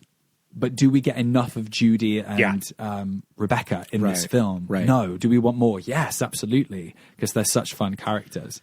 Yeah. I mean, I think streaming and cable short form. Well, not short form. Well, I mean, I guess they tried that with the TV show. I was going to say, we've gotten used to this thing. What were we watching the other day that I was like, this would work great as a 6 episodes. We're talking about our last episode, Fried Green Tomatoes. Yeah, Fried Green Tomatoes. Yeah. I was like, they just we have so many versions of this now where it's like they're not really making these as features anymore. They're saying, let's give it a limited series. Well, and they tried that with the MTV show. Yeah. Too. What did you think of the MTV Scream show? I mean, I watched the first 2 seasons. We watched the first one, yeah. I don't know. It was a little bit boring. Yeah. A little bit safe, but I didn't not enjoy it. I Same. thought it had its moments, I think. The supernatural aspects I thought were kind of fascinating, that it's kind of this Michael Myers character that they're writing for Ghostface in the movie or like on the TV show. I don't even remember. Yeah, I don't remember. All I remember is it Willa Fitzgerald that played the main character Emma Duval, and she was the most annoying character and such a wet blanket, and really disliked her. And then she goes and absolutely kills it in Fall of House of Usher and Strange Darling. So I'm like, oh my god, she's on Fall of the House of incredible. I forget that she's in the Scream TV show. She's so Yeah, good she as was the the young main Mary girl. McDonald, little Scream 4 connection there. Yes. Yeah, so I was shocked at how amazing she is and how like poorly served she was in the TV show, unfortunately. I liked all the supporting characters in the TV show, I think, rather than the main plot. I liked Brooke, sort of like the bitchy girl in it. She was great. The mom is the nanny in New Nightmare. Yes. Mm-hmm. Oh, sure. Yeah. Okay. Wow. That's where I She's always the know mother that in actress Oh, from. my goodness. Is New Nightmare. Wow. Love New Nightmare. But yeah, the TV show is fine. I can see why it's kind of It's fine. Yeah. like 2 weird seasons, and they just kind of moved on. And then they did the third one as well, where they recast it, and I think Queen Latifah produced, and they went for like a mostly black cast as well, which I think is because that's the one thing we haven't really spoken about with Scream. It's a pretty white franchise. Yes. Scream 4. Oh my god, it's 2011. Like, what are we doing? But it's a bit of a missed opportunity because the third season was really terrible, but it's unfortunate because it would have been a great opportunity to diversify the Scream franchise in a really positive way, which they don't, but oh well. Yeah, absolutely. Goodness. Well, I feel like I did not go too hard on this movie in this episode. I think that I have warmed up to this movie, especially with a conversation that maybe I like this I think I like this movie more than I did before we rewatched it and did this episode for it. Mm-hmm. Good. Do you know what I found out this week? I'm a Roberts connection. Ooh. My sister randomly texted me the other day do you know what actor or actress has the most credits? They've been in the most movies. Like she was asking you a question. She was asking me a question of, do you know who it is? Like, is there somebody that's been in the most movies in history? And I thought this was a ridiculous question. And then I Googled it, and there is an answer. And it's Eric Roberts, the father of Emma Roberts. Oh, interesting. Eric Roberts is in a lot of movies. The most things ever. These are weird movies that really do not exist, but he makes like 10 movies a year. Wow. I mean, one of my I wish I was making 10 movies a year. That'd be great. Yeah, but the level of movies that Eric Roberts is making, he's in... They're pretty F-list. The Talking Cat movie. Mm-hmm. It's called like A Talking Cat. Smart. Clever. But I mean, terrible. People kind of forget that Julia Roberts in the industry was because of Eric Roberts. So it was kind of how she probably ended up getting an agent was her brother. And Julia as well, right? Isn't Julia Roberts her aunt? Yes. Yeah. Oh, yeah. What I was saying is that like Julia Roberts kind of got into the industry because of Eric. Oh, yeah. Sorry, yeah. Mm-hmm. Yeah. Well, I mean, this guy that's in everything. You know, he's got some. He definitely has legit credits. But when you go to his IMDb and you look at just the year 2026, there's like 15 or 20. Yeah. It's crazy. Like, but when you look at them all, these are not Hollywood productions. I feel like there's a podcast there. There is. I think there's a spin-off podcast where we watch every movie. The movies of Eric Roberts. He had a pretty successful run on Dancing with the Stars in America. Ah. Did he now? Yeah. Okay. All right. Yeah. Wow.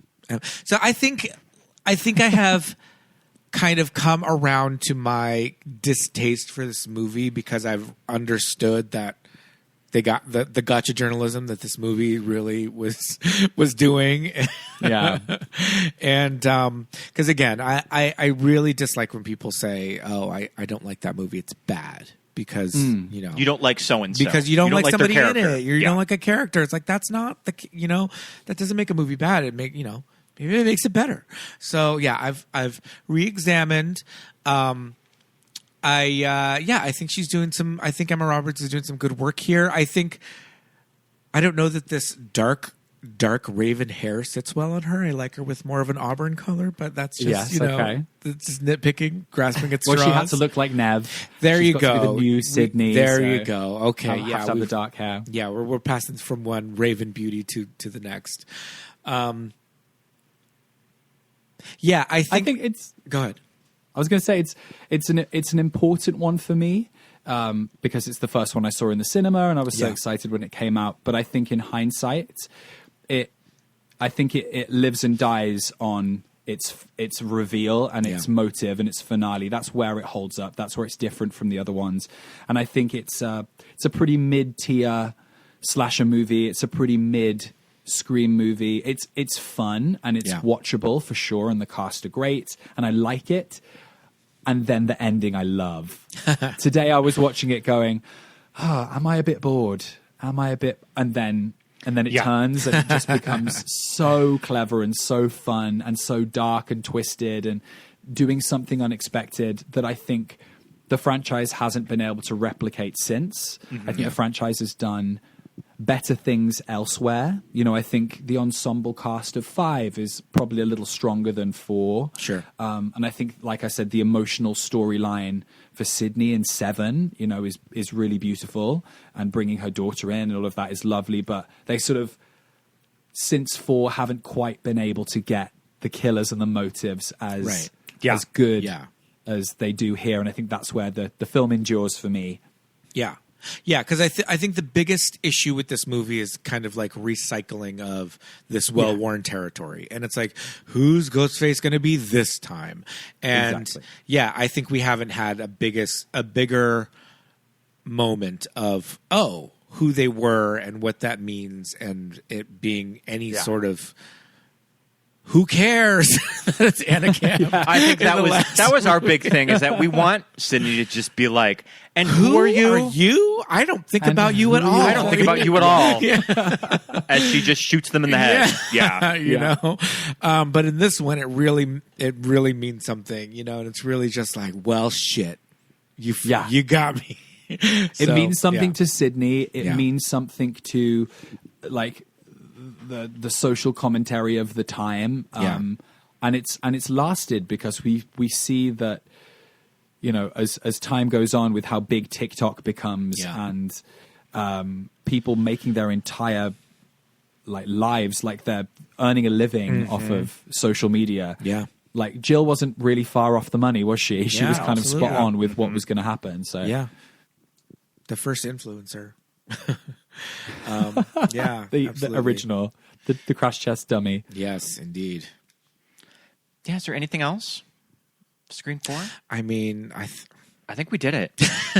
We did it. We did Scream 4. We've had the conversation about Scream 4. Joshua, this has been so much fun. Thank you so much for joining us. Thanks for having me. Absolutely. And I know that you guest on a lot of podcasts. You don't have anything of your own, right? No, just kind of guessed. I'm just slutting about, a different people's podcasts. A panelist for hire. But you can hear me. You can hear me a lot on my friend Mike's podcast. It's called The Evolution of Horror, and it sort of goes through the subgenres of horror one at a time, season by season. So I'm on there a lot. And I've guested on Midnight Mass with Michael Verratti, Peaches Christ. Oh, okay. We love Michael Verratti and Peaches Christ. We love Michael. He's a good friend of mine. And Happy Horror Time. I've been on with. Okay, so we go way back with Matt and Tim. Yes, indeed. Right. Tim was one of our first guests on the show too. So I've met Tim a couple of times when I've been in the States.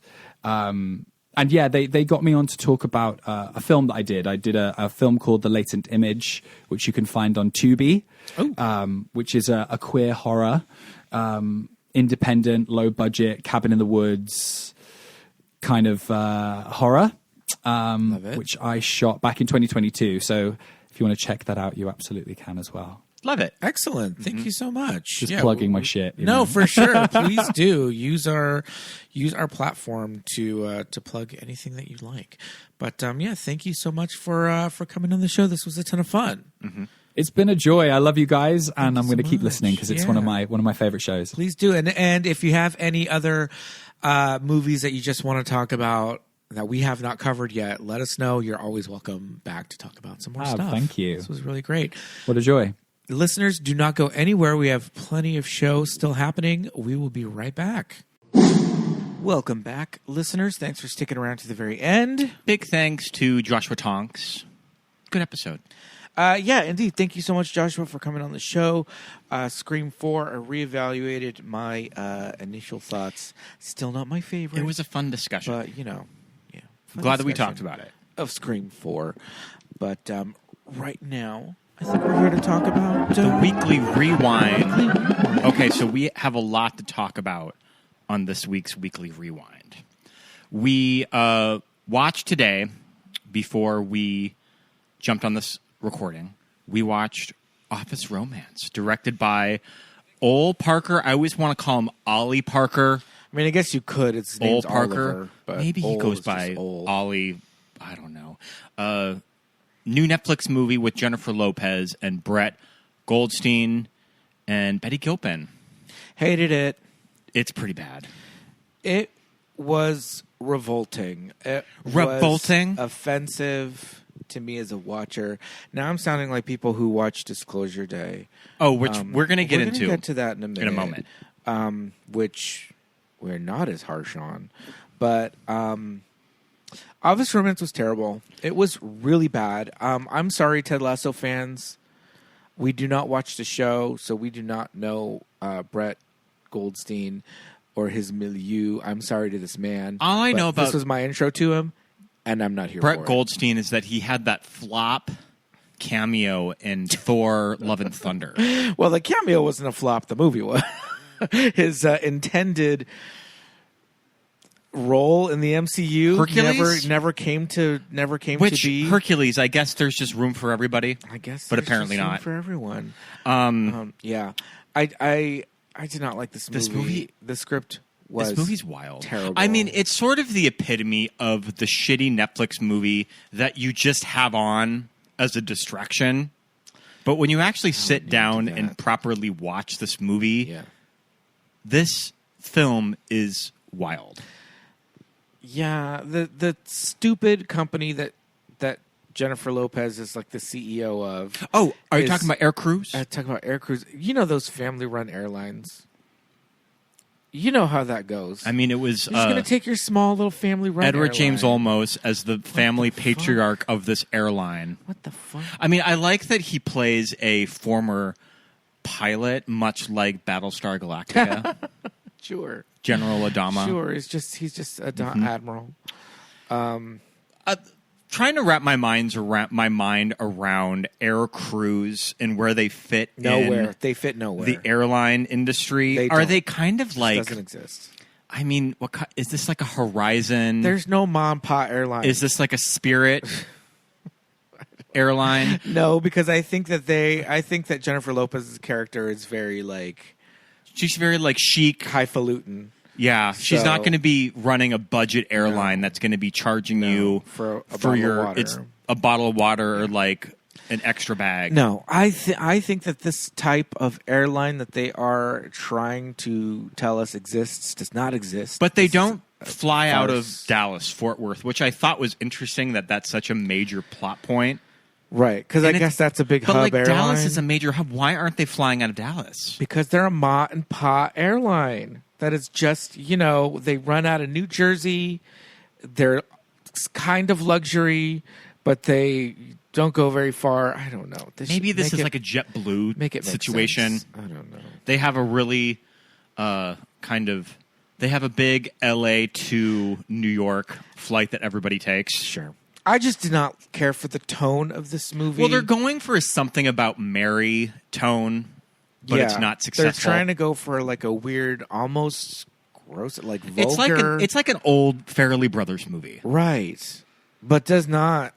But it also thinks that it's in making it that sort of a new Devil Wears Prada. I mean, that's such an old hacky thing, is having this CEO that everybody is all scared of. But they never show her. She never seems awful, though. They never show her doing that. They never show her being this woman. They're just like, oh, you know her. The first scene that we get with her is on this like business meeting / date from hell that she thinks is a business meeting, but the guy thinks is a date. It's this little misunderstanding. Isn't it Will, it's Will Sasso from Mad TV. And it's a misunderstanding, and she's just like, "Oh well, this is not a date," and I'm just so flustered because you're so disgusting that I would possibly be like on a date with you, fat ass. But then, like the next time we meet her, it's like, "Oh no, don't look her in the eyes. Yeah. She's Jennifer Lopez." Like, but we didn't get any of that. She was not this like fierce badass with Will Sasso. She was just like. Doing movies about office culture in 2026 is so interesting because I even think for these major corporations, this type of 9-to-5 office job is kind of dying. Right. That it's kind of funny to see it portrayed in a movie with this packed office of all of these people. I'm sure that exists somewhere, right? In my experience, that was not it. There was that, but post-pandemic it got smaller and smaller. I guess it makes sense to have the airline lawyer in the building 5 days a week, but that's probably not the case. I mean, I guess if it's an in-house job, I don't know. I don't know how any of that works. I don't claim to know the ins and outs of corporate America, thankfully, but it just does seem very much like none of these people have ever worked in an office in their life. Betty Gilpin's character is wild. I really like this actress, and it kind of sucks to see her just stranded with such shitty material as this pregnant secretary that keeps saying that she is coming right back to work being Jennifer Lopez's assistant the day after she gives birth. Why did you... And she keeps saying that it was an artificial insemination. It's like, why did you do this then? You hate this baby. You hate being pregnant. You're not going to care for it. You are saying that it's your apartment will be... Since you're single, it will just be filled with you and nannies and possibly the baby. Yeah. Why did you do this? Crazy. What wild brought character you to this point to have this baby if you resent it already? It's not like, oh, my dickhead husband knocked me up again. Yeah. For the fourth time. I got this one. Pregnant by a one-night stand, and I just decided to keep it. What a stupid decision. They kind of go into that later in the movie, but the character's pretty rotted and has no redeeming qualities other than she just has J-Lo's back. Yeah. Right? Which you're like, okay, I guess. But again, J-Lo, who is telegraphed to us as the audience that she's to be feared, yet they don't show us that ever. Also, all of these office workers being that invested with your superior's private life is so bizarre. I don't give a shit about that, yeah. The whole subplot with the sister, Brett Goldstein visiting the sister in prison is wild. Yeah, that stuff's crazy. Her chained to the desk as he's going in to talk with her. Yeah. Yeah. Like she's Hannibal Lecter. Because they're British, and she's British, and she is on death row. No, he got her off of death row. He got her off of death row, but now she's just life in prison in the States for doing something pretty bad. That she has to be shackled to the table when her brother comes to visit her. Yeah, weird. Yeah, it's not good or funny or worth watching at all. No, I mean, I would say maybe worth watching. I mean, I heard enough bad things about this movie that it made me intrigued to watch it. Yeah. Yeah. There is also a childbirth scene in this movie that crazy. Is I was like folding laundry at the time, and I was looking away, and you're like, "Oh my god!" You need to see this. You need to watch this. And you've rewound it, and I'm like, why did you rewind that? Because you should be watching the movie that we're watching. Yeah, I'm almost glad that I was looking away that first time. Yeah. I don't know if it's puppetry, if it's CGI, or whatever, because that baby at the end was a puppet. This is them trying to do the bathroom scene from Something About Mary with Ben Stiller getting his nuts caught in the fly. But didn't they also do a childbirth scene in Knocked Up? Is it Knocked Up? And that was all that was over, real, though, right? That was all over the press for Knocked Up, too. That there was this childbirth scene in it. Yeah. So there's that. Jackie, it's like it's played for jokes. Jackie Sandler just shows up randomly at the end of the movie. One line, one shot, one line. Tony Hale just randomly in this movie. I think they went and tried to get like comedic heavy hitters. Amy Sedaris is in this movie, but it's like, oh God, did they read the script? It's just. I think Amy Sedaris just showed up and just said, I will be making up all my own dialogue. She likes to play a secretary, as an assistant, the peripheral character. But yeah, I was not pleased with. At least I was like, okay, maybe it'll just be bad, whatever. But like, it was like, this shit doesn't make any damn sense. We mentioned that we are not very familiar with Brett Goldstein, right? That I was pretty shocked when I found out that he spearheaded this entire movie. Sure did. And he wrote it. Yeah, he wrote it with Jennifer Lopez in mind. He held off production on it until she was available. I told you that he seemed so miscast when we're first introduced to this character that this seems like on the page as a uptight nerd, but Brett Goldstein does not he's really like all ripped. read as that at all. He apparently there's some crazy quotes in his past about like Jennifer Lopez and just like wanting to marry her and like all this he stuff. He just has a hard on for Jennifer Lopez and just really wanted to write her a star vehicle. Yeah. And I mean, okay. Which so I get, he's I guess. British, so they have to have a weird shoehorn of his character being British for no reason. The whole run about calling people cunts and all that, I feel like that's very much more Australian. I like the idea of that joke, and with better writing, you could have landed it. Yeah. It just was not funny. That whole subplot of this is the only thing we'll give away of reveals of this movie that I did not see coming. Mm-hmm. The character note of when he finds the room in her house that is all British stuff is so weird. It's so weird. Like, she has a chair that he sits on, and she says, "You can't sit in that. Only royals can sit in that." In this room, I mean, there's like Union Jacks, you have Paddington like a Bear. throne? It's pretty much she bought one of everything at those tourist shops in London, but also a throne and a full Beefeater costume. The full Beefeater. No, it's not a Beefeater. It's the sure, like the Palace Guard. The Palace Guard with the big Marge Simpson hat. Yeah, crazy. What? That's not like I just get something at Heathrow. And do you think that both Jen and Brett just thought this is going to be so funny? That scene or the movie? That scene. That they're like, this is going to be fucking... People are going to be falling off their couches. You just have to be...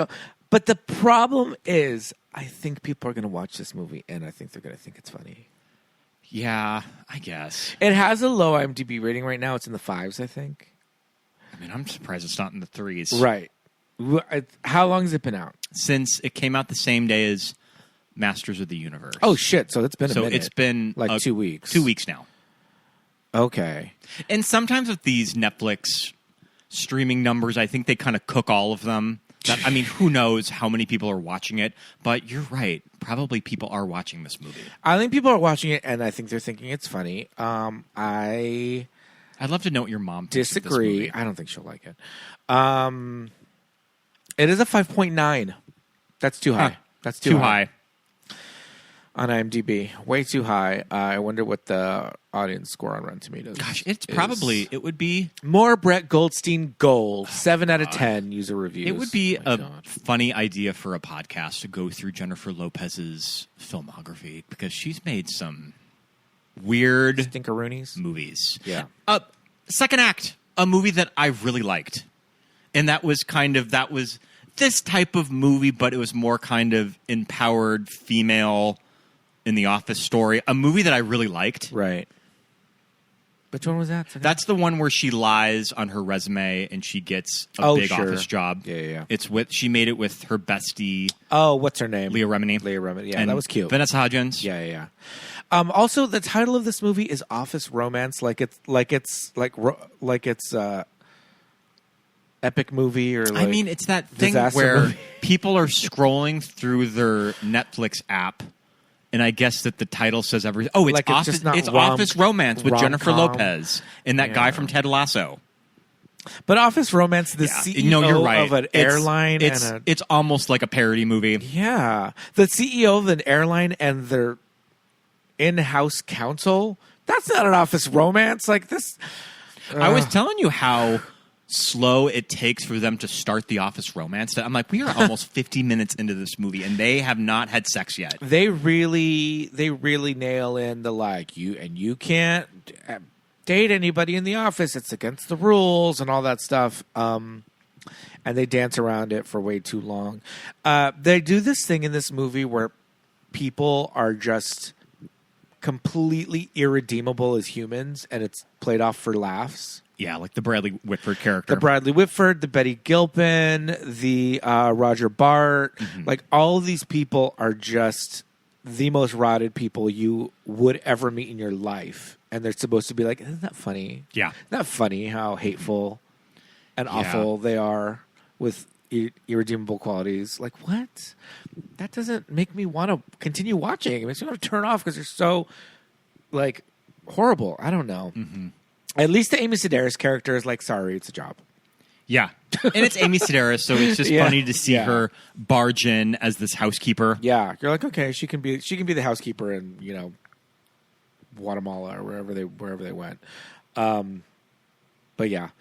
Not good. It was hokey. Not good.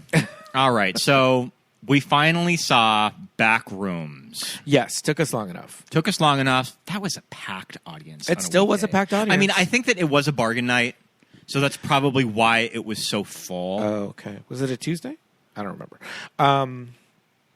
What did you think of Backrooms? Yeah, it was fine. I'm kind of the same way. It's fine.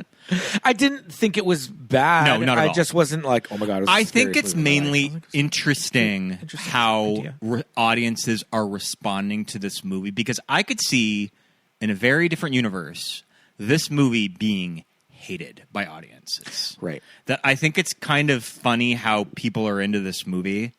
I mean, I get it. It does feel like something new that we had not seen with a major studio. So I get why people are going to it, but I could also see a movie like this having a low audience score. It's kind of giving, like if Chiwetel Ejiofor and what's her name? Renata Renziv. If Chiwetel and Renata were not in this movie, is it giving like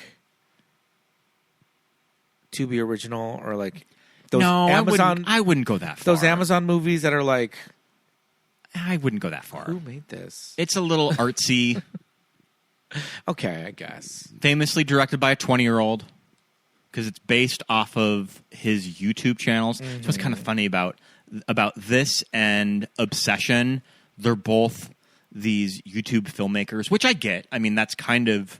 It's the direction that the industry is headed. It's how you make short films now. We're there. We're in the space where... So it makes sense that you're going to be giving these kids major movies from something that they've made on their YouTube channel. I can appreciate the internet, Reddit, creepypasta rabbit hole of like spooky things. I mean, Slender Man comes from that. Or that idea of when you go into a furniture store. Well, I'm just talking about the general idea of this came from an internet. No, I get that. Like, lore or whatever you want to call it. I was kind of going for just the idea of this backroom space. That's one thing. But I'm just saying the idea that this movie sprang forth from... an internet folklore, right, is interesting. Because on the one hand, like years ago, we got Slender Man, which is really like to be original territory. Flopperoonie. And didn't really go anywhere. But now this is like, okay, this has legs, and this is really kind of going somewhere. To me, the idea itself, liminal spaces and all that, I never understood it as scary. I mean, I guess it's a little spooky going into places when you're by yourself that are normally filled with people, and now they aren't. My last office job, in the last days of me working there, it would be a couple of days a week or a couple of days a month that I would literally be the only one in my section. People would walk by because the kitchen was there. So I'd see people walk by, but there would be times when I would just kind of stand up and look around. And this was once thriving, and all these cubicles. It's a good setting for a movie. I would say there were maybe 25 cubicles and 5 offices around, and a conference room in the space that I was in. And when I was last there were 4 of us that worked in that section. And I was the only one that would be there the 3 days a week. Yeah. That was mandatory. So some of the times I was the only one there. And, yeah, okay. So off-putting, but I was just like, it's fine, whatever. It's an office building. Look outside, see cars driving by. But there's windows and stuff. I get the idea of liminal spaces, but yeah, I don't know. I guess an empty office building to me isn't as scary as an office building full of cubicles and computers and people asking to circle back. Yeah. The Office in Office Romance. Yeah, exactly. But I mean, for what it was fun. It was effective. When it needed to be scary, it was scary. Will there be a Backrooms 2? Probably. Yeah. Expanding on the lore. I think this is going to be our new Paranormal Activity. Yeah. In sure. A few years, we're going to have a handful of these movies. Like Kane's going to maybe do the next 1 or 2. Yeah. And then after that, it's just going to go crazy. Sure. I get it. So we did a double feature last Thursday that we saw Disclosure Day and Stop That Train in the same afternoon. Day. Yes. What a double feature. Okay, let's get into Disclosure Day. How personal people are taking this movie, I think, is so interesting. I mean, I took Office Romance kind of personal, so is it that I get it. Yeah. But also, what I don't get is that it was fine. People walking away. Yeah. Disclosure Day is Spielberg's worst movie. Probably need to go back to his back catalog and watch stuff like the BFG and Ready Player One. I was going to say, listen, we don't have to go back that far. Yeah. Because Ready Player One's right there, But I enjoyed Disclosure Day. Probably the first 10 minutes of the movie, I was like, oh no, this is going to be a long 2.5 hours. And I feel like right after the scene with the Cardinal, I was like, all right, I'm kind of on board with it. I can get on this movie's silly level. This script does strike me as something that was written in the late to mid 2000s, and they just did a little rewrite on it. I think that a big part of the reason why people are so turned off about this movie is how sincere it approaches this material. Right. And I think that especially younger people, a movie this sincere, they immediately want to talk shit about it. Right. So, my mom, our litmus test for how is this gonna the general public? How is this gonna play in Pomona? Yeah. So my mom says, "So what is it? What does the ending mean?" When she's like, "All right, everybody, I got something to say," and they're like, "All right, let's let her talk." And she just don't get your mom started on the ending of The Sopranos. Well, too, and it's very much like open ended. Yeah. She says one word. And then it cuts to credits. Mm-hmm. It's like, well, what was she going to say? What did it mean? Right? But I don't know. I think this movie is maybe more just a commentary on, like, the state of, like, war that the world is, like, in. Like, war. It's more of, like, a war movie. That was interesting of how alien movie. There's this crisis happening. Well, Korea. I almost think that they didn't really show us how the whole, not a B story, but something in this movie is happening that while we are trying to get away I from thought that was interesting. the Men in Black, and we have the real story, we know what's going on. And we're going to break all the public. Receipts. The public needs to know. We got the receipts in our backpack, and we are taking them to Coleman Domingo, and this is the impetus. This is the story. We got the receipts. We're going to take them, and we're going to show everybody, and the Men in Black are chasing us. But in the meantime, just on TV in the background is like out in the world is on the brink of World War III. Yeah. And the doomsday clock is ticking, and it is worse than Bay of Pigs, and it is worse than like anything, and we're on the brink of nuclear war. And I don't think that was explored enough. I thought it was interesting of how gray it is. I think you forget about it as the movie goes on. You're like, oh yeah. Because I guess it doesn't really matter to Emily Blunt and Josh O'Connor. Josh O'Connor. Right. They also they do that thing of like they don't have a fictional president, so it's like, is it just supposed to be today? I don't know. Yeah. Like, you know. Or a president that sort of do you remember like that time in the early to mid 2000s where any president that was fictional was like a fake Texan? Right. Something like that. So it's supposed to be like a George W. Yeah. I think the setting of this movie in Kansas City is interesting. Very interesting. That the aliens would want to have Disclosure Day at this news studio in Kansas City. Well, I mean, I think it just hinged on Emily Blunt's character, and that's just where she ended. I don't know. That's unclear. But I don't know. I mean, yeah, it was it's Steven Spielberg. It's a Steven Spielberg. It's very well made, movie, and so it is a movie with a capital M. It's going to be sincere, you know. But yeah, I mean, I wasn't like awestruck. I can't wait for this to come out on 4K. I'm gonna, you know. I haven't downgraded my Letterboxd review over the week, but I don't think it was bad or poorly made or poorly written or anything like that. I think it was a well-crafted script, and I think Emily Blunt's really good in the movie. Yeah, I agree. I think she's really good in it. So yeah, I don't know. I don't get the hate for this one. Because there's a lot of like worst Spielberg movie ever kind of stuff, and it's like, what are you talking about?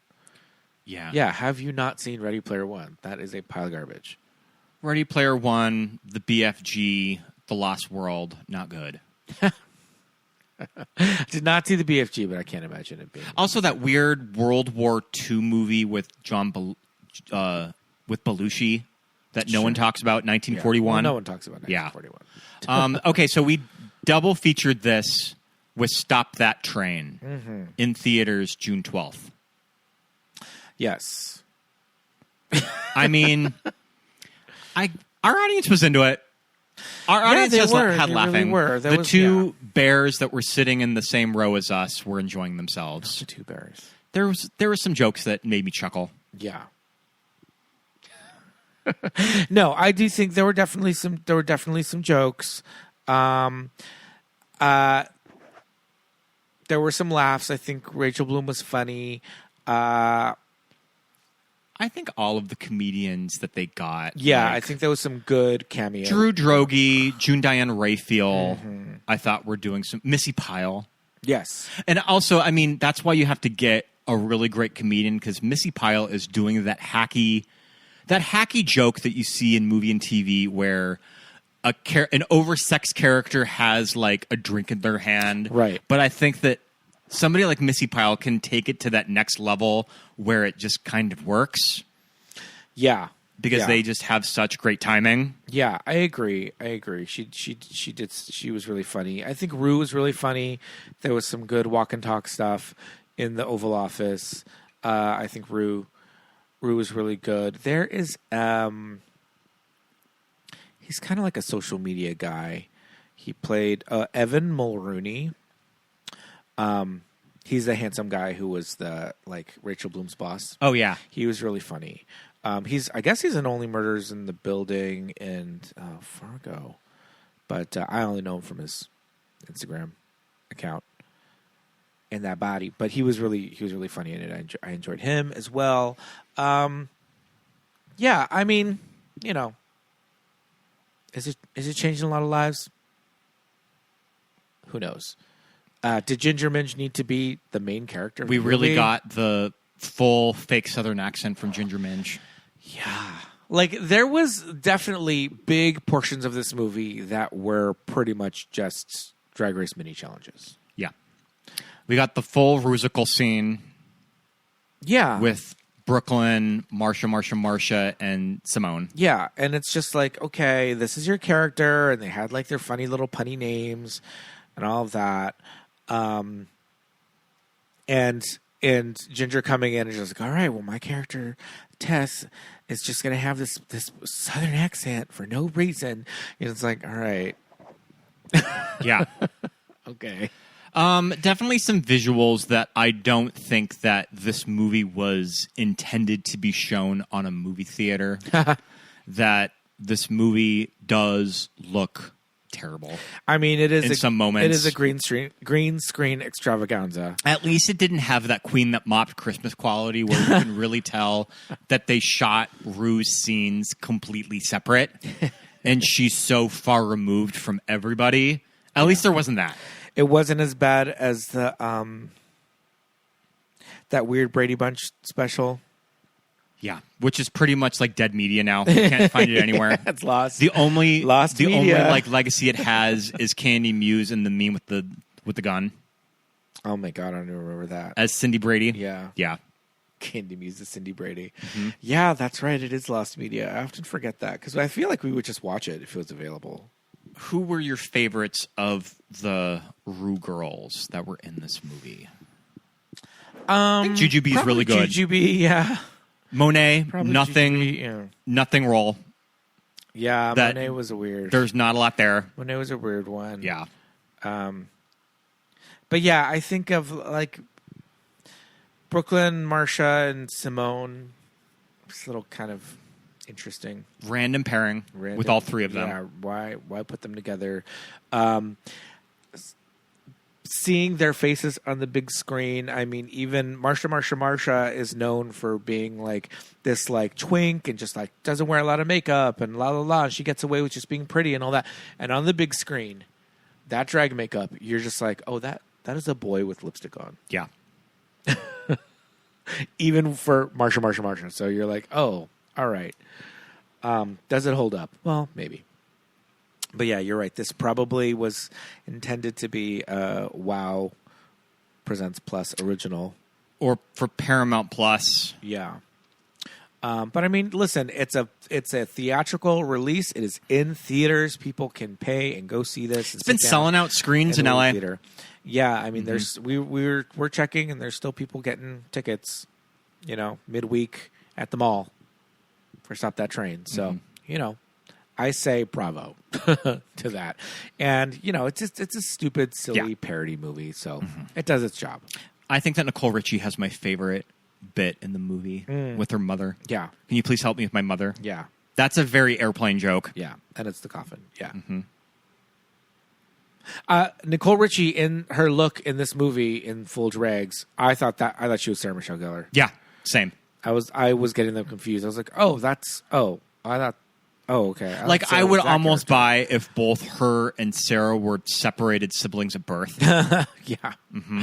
Yeah. I never really thought that they resemble each other, but in this movie, in the hair and makeup and everything, they really looked alike. So interesting, but yeah. Well, I think that about does it for the weekly rewind. I believe so. I think it does. Are watching the Vampire Lestat, but maybe we will save that until later. Yeah. To discuss. Yeah. And I guess maybe we'll talk about our Battlestar rewatch. We're rewatching Battlestar. Yeah. I'm glad that we're getting back into it. I think I'm going to enjoy this back half. I think so too. I know that there's a lot of discussion with viewers of kind of this midway point of the series. I've never heard this. A lot of people don't like the back half, but I'm enjoying everything. I've heard people don't care for the ending, like the finale, but I haven't heard the whole like just stop watching halfway through kind of thing. I'm like, what? No, We need to complete this. But yeah, at any rate, maybe we'll do something on our Patreon when we finally finish it. Oh, okay. Possibly. Of our thoughts of Battlestar. Yeah.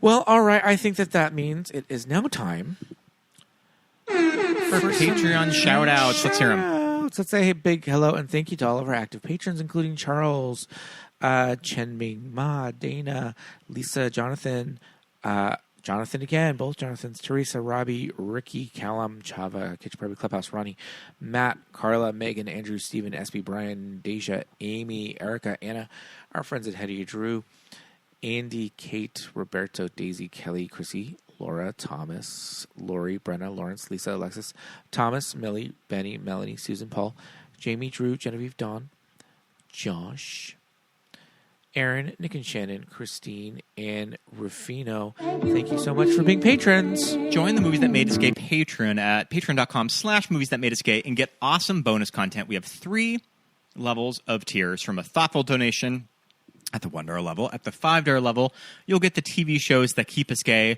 where we pick a TV show and talk about it every month. And then at the $10 level, you'll get our Watch With Us commentaries, where you can watch a movie along with us, and it works as its own episode. Join today, and you'll also get a little shout-out on the weekly episode. Yes, indeed. Go ahead and give us a follow on your podcast listening app. If you have an iPhone or an iPad, Apple Podcasts is pre-installed. Look for Movies That Made Us Gay. Give us a follow. You'll get notified anytime a new episode drops. You can also leave us a review or leave us a star rating. Give us 5 stars. Thank you so much for doing that. Head over to your socials and follow us on Instagram. We're at Movies That Made Us Gay. That's where we're the most active. Go ahead and give us a like, leave a comment, share with your friends, repost onto your stories. All of that interaction leads to us finding a wider audience. So thank you very much for doing that. You can also follow our personal socials if you like. My name is Pete. I'm at Peter Lasagna on Instagram. Scott Youngballer on Instagram, and follow my letterbox. Yes, indeed. Thank you so much for listening, everybody. Until next week. Bye. Bye-bye.